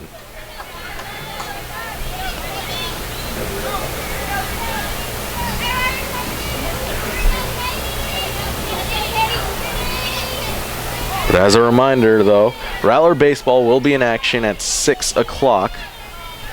You could catch that game right here on the Rattler Network. And I mentioned earlier in the broadcast that we were planning to do a broadcast of the Rattler men's soccer final spring scrimmage. Unfortunately, due to the potential for rain, as Bianna Gutierrez touch tone making it rain strikeouts. That's number 6 on the day, as she retires the side for out number 3. But Rattler soccer will not be broadcasted, unfortunately. And Ruben, both you and I were looking forward to it, so we apologize for those of you that were expecting Rattler soccer tonight. But instead, Rattler baseball will still be in action, and you can catch that on the Rattler Network. As for right now, Rattler softball leading 3-1 over St. Edwards as we head to the bottom half of the 6th inning. You are watching Rattler softball on the Rattler Network.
Welcome back, ladies and gentlemen. The bottom of the 6th about to get underway. The 3, 4, and 5 hitters are due up this inning for the Rattlers. It'll begin with Sydney Wellman.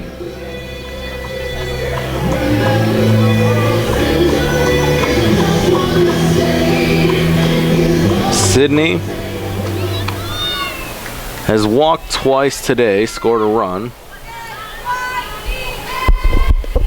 and grounded out on a fielder's choice.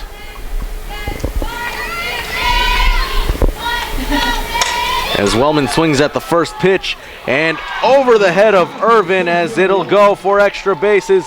Wellman digging for 3. Sydney sliding, and she has a leadoff triple.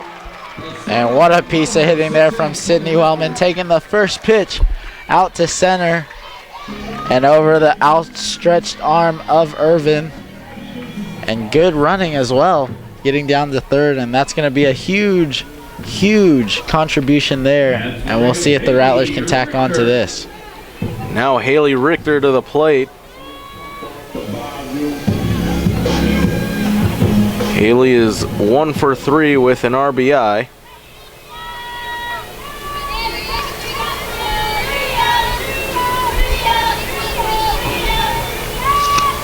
First pitch outside for a ball, 1-0.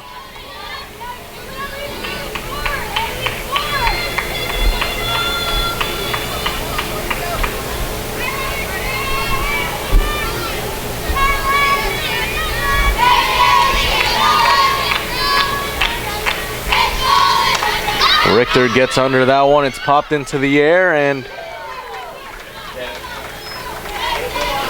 it was not grabbed by Roberts. And we get a foul ball. So the count 1-1.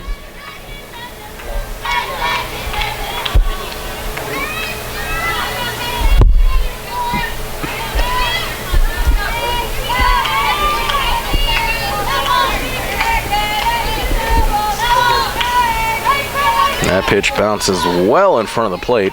2 balls, 1 strike. Ruben, postseason plays upon us, but the NBA, their postseason is already heating up. What matchup so far has intrigued you in this year's playoffs? Well, on the eastern side of things, As Richter rips it down the line and left, just foul. on the eastern side of things, 2 of my favorite teams, the Raptors and the Wizards, are having a pretty good series there. It is lopsided, but one of those teams hopefully will come out of the East, and I'm really liking what the Splash Brothers are doing down there in the Golden State. So those are my picks for the Western and Eastern Conference champions. Sorry to you Spurs fans. As the 2-2 to Richter, Haley strikes out swinging, and that's the second strikeout for Haley in this ball game. As Viana Gutierrez touch tone digs in. Both DeBrow and Gutierrez touch tone have 6 strikeouts apiece. Now Viana at the plate. Viana's stellar senior campaign continuing. She was able to record an RBI today. First pitch, hacked at and fouled away over to Sigma Beta Chi Field. And we've seen in this half inning that the Rattlers are really going after the first pitch from DeBrow.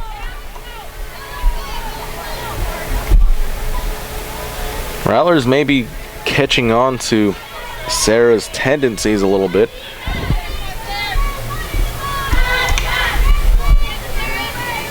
And why not swing at the first offering if she's throwing first pitch strikes, as that off-speed pitch just above the belt line for a ball, 1 ball, 1 strike.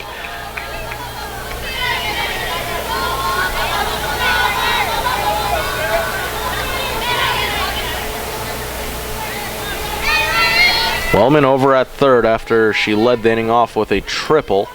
The 1-1 just outside, 2 balls, 1 strike. And pitches wide. On deck is Rodriguez. The winner of this game will be awarded the Battle of the Saints Cup.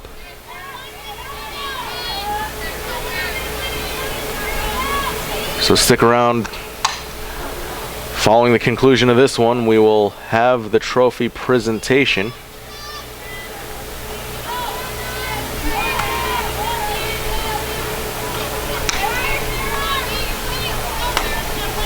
And Brian, I think it's crucial right here for the Rattlers to tack on some runs. We saw yesterday with Hope Russell in the circle, she gave up 2 home runs late, and it was some worrying times there for the Rattlers as their lead was threatened.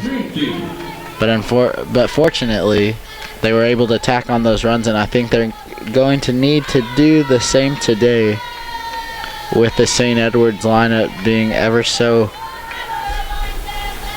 likely to tack on some runs themselves.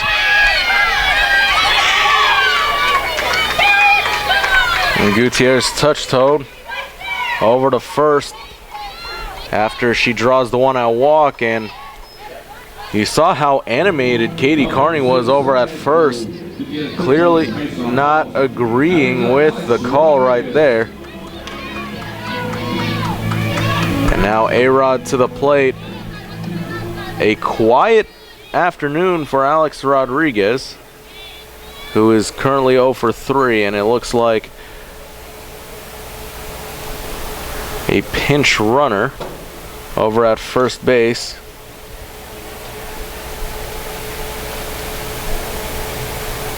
Rather, over at third.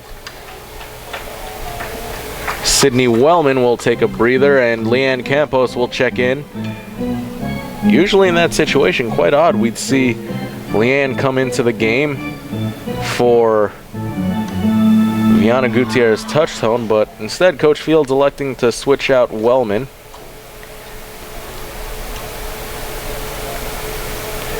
And a discussion between the St. Edward's infielders.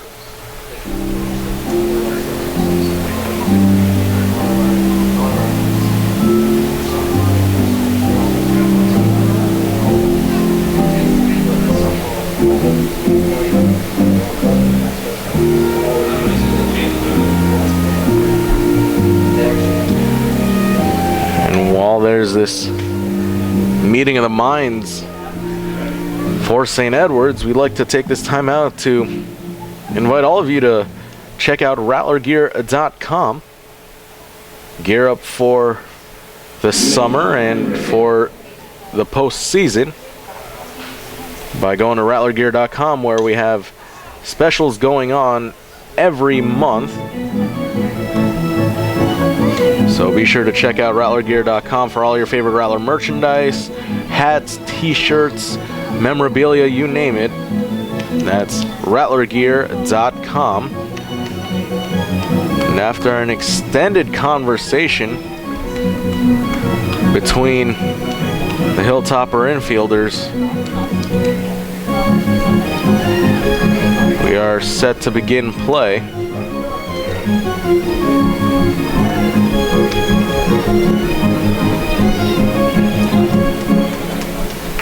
Alex Rodriguez is your batter.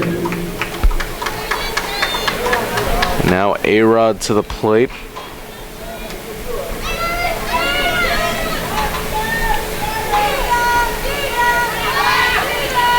Alex,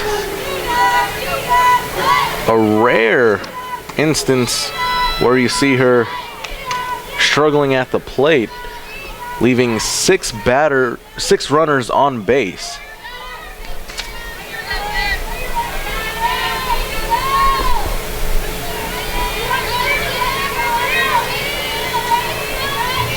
The 1-0 pitch to Rodriguez. She bloops it over to right, and it drops. Gutierrez touch-tone will scurry over to second. That'll score Campos from third. And as if Alex may have heard me talking, she gets her first hit of the ball game and her first RBI, and that pushes the Rattler advantage to 3. Good piece of hitting there from Rodriguez. I think she might have a bone to pick with you after that. Alex, definitely one of my favorite players on this Rattler softball team. Just her veteran leadership behind the plate catching, but her, as we've said time and time again, methodical approach at the plate finally paying off there with that RBI single with one out as Nash hammers one to left center on the edge of the warning track. It's caught by Irvin, and the runners will retreat back to their respective bases. So a loud out number 2, courtesy of Danielle Nash, as the grab was made by Irvin. Runners at 1 and 2. That's going to bring up Amanda Villa. Now second baseman Amanda Villa to the plate. Villa 1 for 3 with an RBI.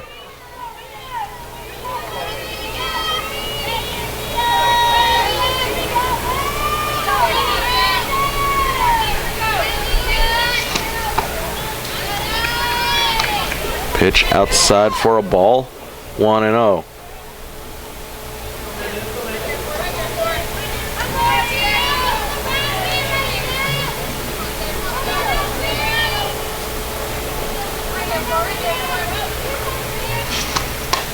Via a bit ahead of that one as it bloops over our backstop. 1 ball, 1 strike.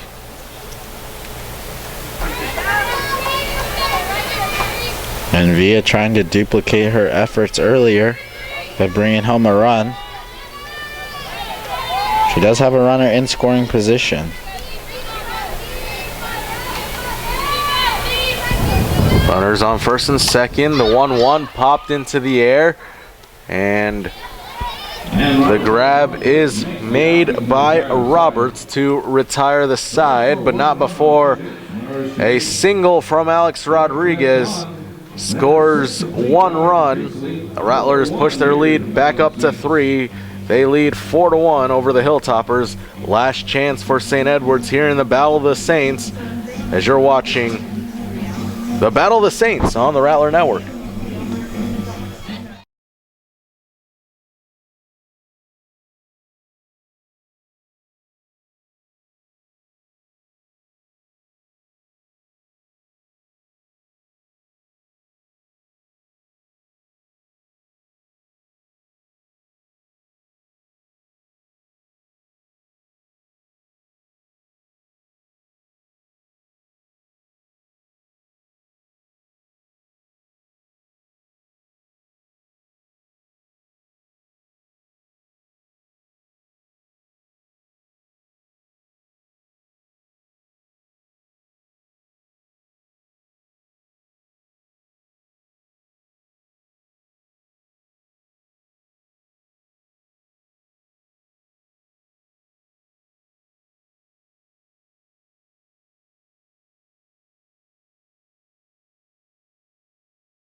The top of the 7th about to get underway. Last chance for the Hilltoppers as they trail by 3 to the Rattlers. Brianna Gutierrez touchstone looking to complete the game as her first pitch above the belt for a ball.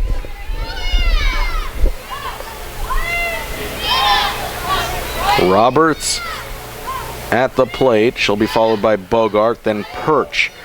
Winner of this game will receive the Battle of the Saints Cup. As that pitch well off the plate. 2 balls, no strikes. And if these results hold up, the St. Mary's Rattlers will claim a share of the Heartland Conference regular season title. As that one popped high into the air and foul. Lubbock Christian, victorious in their finale against Texas A&M International. They won 3-0. So they've already guaranteed their piece of the Heartland Conference regular season title. And a beautiful pitch there by Gutierrez Touchtone as she evens up the count at 2 balls and 2 strikes. And Ruben, how much do you think the regular season title weighs on the mind of these Rattlers? Of course, there's a lot of implications in this ball game, but that regular season title, although it's not in the postseason, it definitely means something, doesn't it? Well, I think it just sends a good positive vibe through the team. You know, they succeeded and they have that confidence in winning. So hopefully in winning, they take that to the postseason. But as you know, teams that win the regular season aren't guaranteed that championship in the playoffs. So you still have to go out there and play, and that's where it gets tricky.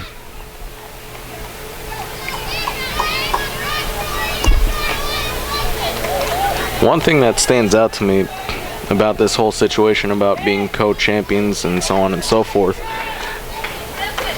I remember back towards the end of the men's basketball season, we spoke to head coach Jim Zelznak as that one lifted over the head of Fields over and right, digging for 2 and able to get there standing up is Roberts, so she gets a leadoff double.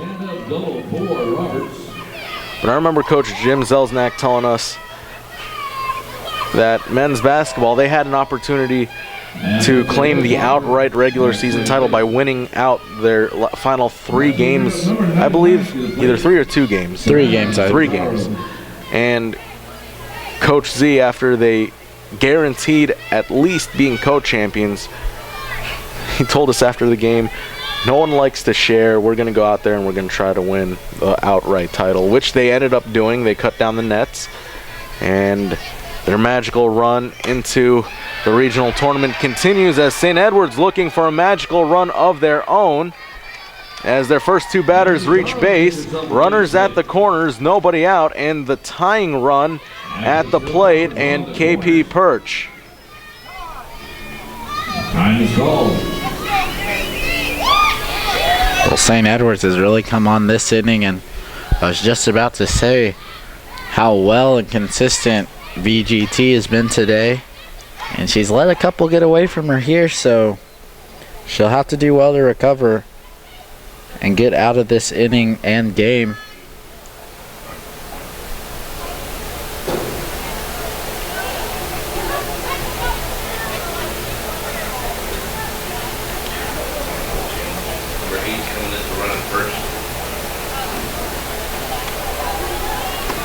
Looks like St. Ed's. Attention, now running to first base for the Hilltoppers will be number 8, Aubrey Ruiz. Your batter at the plate is Caitlin Perch. Aubrey Ruiz, as it was announced, is now pinch running over at first base for St. Edward's, and now KP Perch with a chance to tie this game with 1 swing of the bat. Breaking ball in there for called strike 1.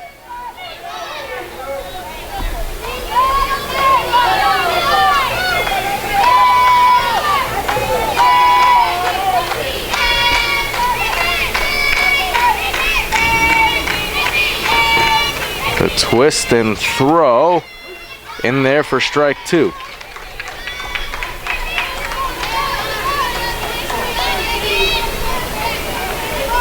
KP Perch coming into today with a .337 batting average, 11 RBIs.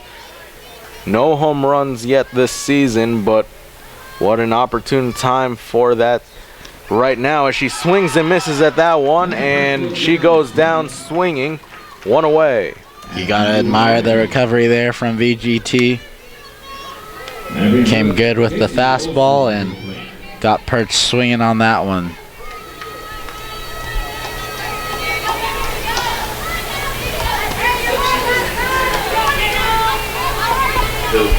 And now we will see at the plate Sydney Irvin.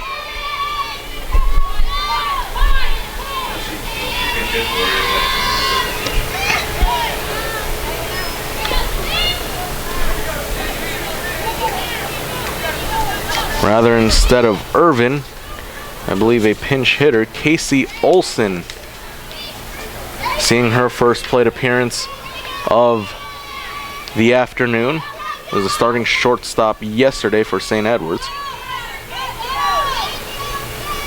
Here's the 1-0 to Olsen, and that one outside, 2 balls, no strikes.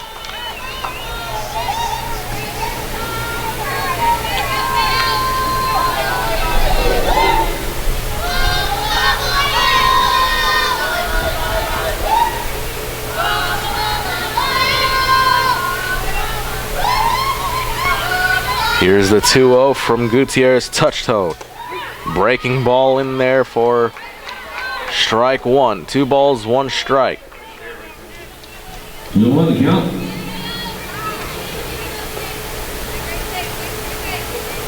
Casey Olsen with 10 RBIs, 3 extra base hits.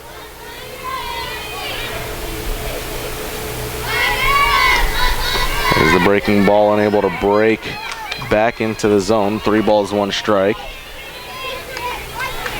So 10 RBIs, 3 extra base hits, 28 hits total this season for Olsen. A 5'3" junior from Elgin, Texas.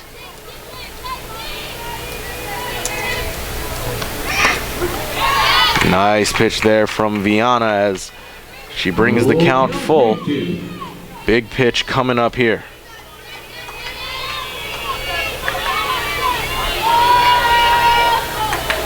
And Ruben, this is the situation where great players want the ball in their hands. Viana with a 3-2. Poked at, and it is fair. Runner will score. And it gets just over the glove of Sardulich, and it is now 4-2 in favor of the Rattlers, but momentum beginning to shift in favor of the Hilltoppers. And a good piece of hitting there from Olsen. You were talking about players wanting the ball in their hands in these big moments. And as we see head coach Donna Fields come out to the circle, we'll see if Viana will get that chance to have the ball in her hands.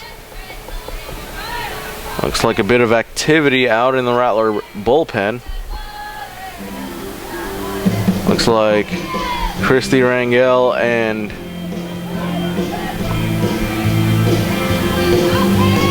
trying to see who that is.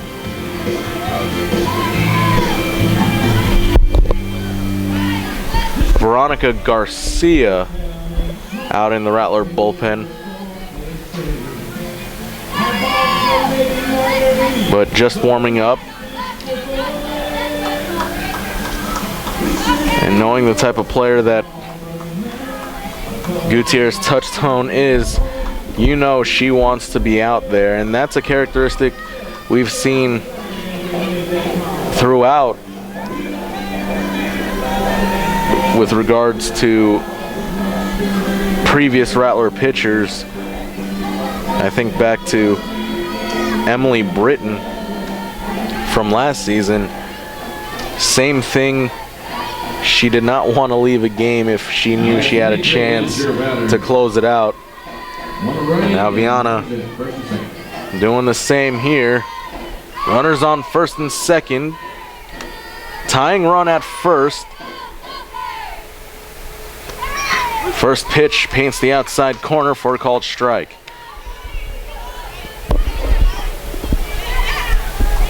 On deck is Bria Witten.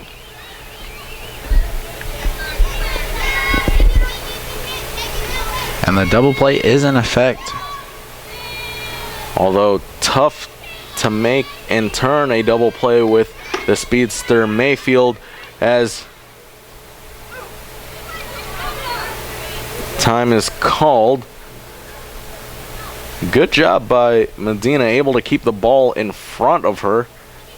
She didn't even catch it with her glove. She caught it right in the midsection as Ruiz was trying to slide back.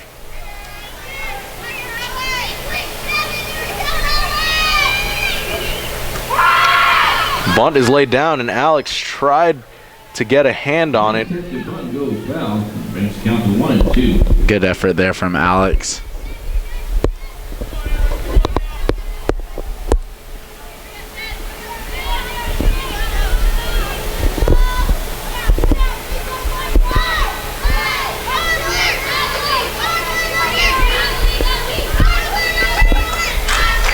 Here's the 1-2, poked at, grounded to Sardalich, force at third. And they get the lead runner. Good heads-up play by Medina, able to cover the bag over at third as the Rattlers 1 out away from putting this game away. Yeah, great defensive play there from Sardalich. Really smart players here and showing it once again.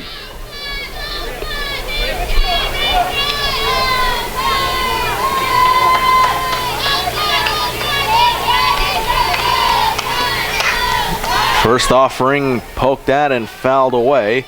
0-1. And he's fouled out from the third base side for strike number 1. Once again, what's at stake here for both teams? Winner goes home with the Battle of the Saints Cup, the first ever installment, as Gutierrez touched home with the 0-1. That one just a bit outside. 1 ball, 1 strike. But also what's at stake for the St. Mary's Rattlers is a chance to claim a part of the Heartland Conference regular season title. They've already clinched home field for the tournament. As the 1-1 grounded to Richter. Haley will take it to the bag, and that's the ball game.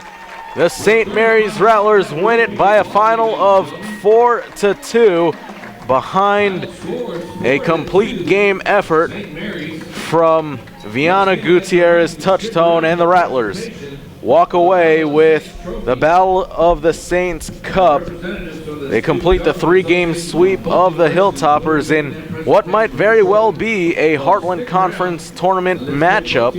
Ruben, your final thoughts on this ball game? Well, I think the ladies came out and did what they needed to do. Once again, having a big inning on the offensive side of things and doing the things they needed to defensively to pull out the victory. So now hopefully they'll take this momentum into the Heartland Conference tournament right here at the park at St. Mary's and advance to the regional round. Once again, the final here from the softball stadium in the park at St. Mary's. St. Mary's 4, St. Edward's 2. Fans, stick around. We will have the trophy presentation out on the field. An impressive performance and an impressive end to the regular season for the number 7 team in the country. Stick around for the presentation of the trophy. The Rattlers come away victorious. Fans, once again, a reminder, baseball will be in action right after the conclusion of this one. First pitch scheduled for 6 p.m. As we now kick it over to our PA announcer, Tommy Moreno. Battle of the Saints champion to the St. Mary's Lady Rattlers. On the field today, presenting and sponsoring the Battle of the Saints Traveling Trophy are representatives of both St. Mary's and St. Edward's Student Government Associations. Congratulations to the first winner of the Battle of the Saints, our own Lady Rattlers.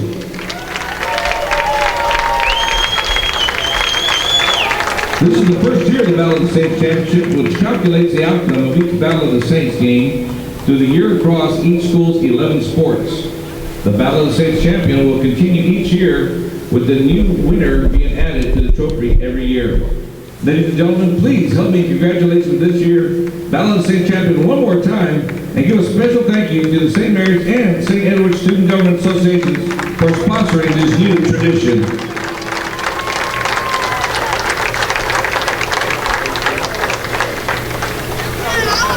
St. Mary's Rattlers look to hoist another trophy in the coming weeks as they defeat the St. Edwards Hilltoppers by a final of 4-2. For safety. Now you see them posing with the Battle of the Saints Cup. Outstanding game from the Rattlers, although St. Ed's gave them quite a bit of a run late, but Rattlers able to hold on as we look ahead to the Heartland Conference tournament. Ruben, what do you think are some keys for the Rattlers if they want to make another deep postseason run? Well, I think for any team that has won as much as the Rattlers, you got to think complacency comes into play, and if the women can stay clear of that, I think they'll do a fine job of keeping their composure and really pulling this one out. And that'll do it for us here at the Rattler Network from the softball stadium at the park at St. Mary's University. The final, once again, the St. Mary's Rattlers 4, the St. Edwards Hilltoppers 2. Stick to rattlerathletics.com for more information on your Rattler softball team and all things St. Mary's athletics. For Ruben Dominguez, I'm Brian Magliuan. Thank you so much for tuning in. We'll see you next time right back here on the Rattler Network.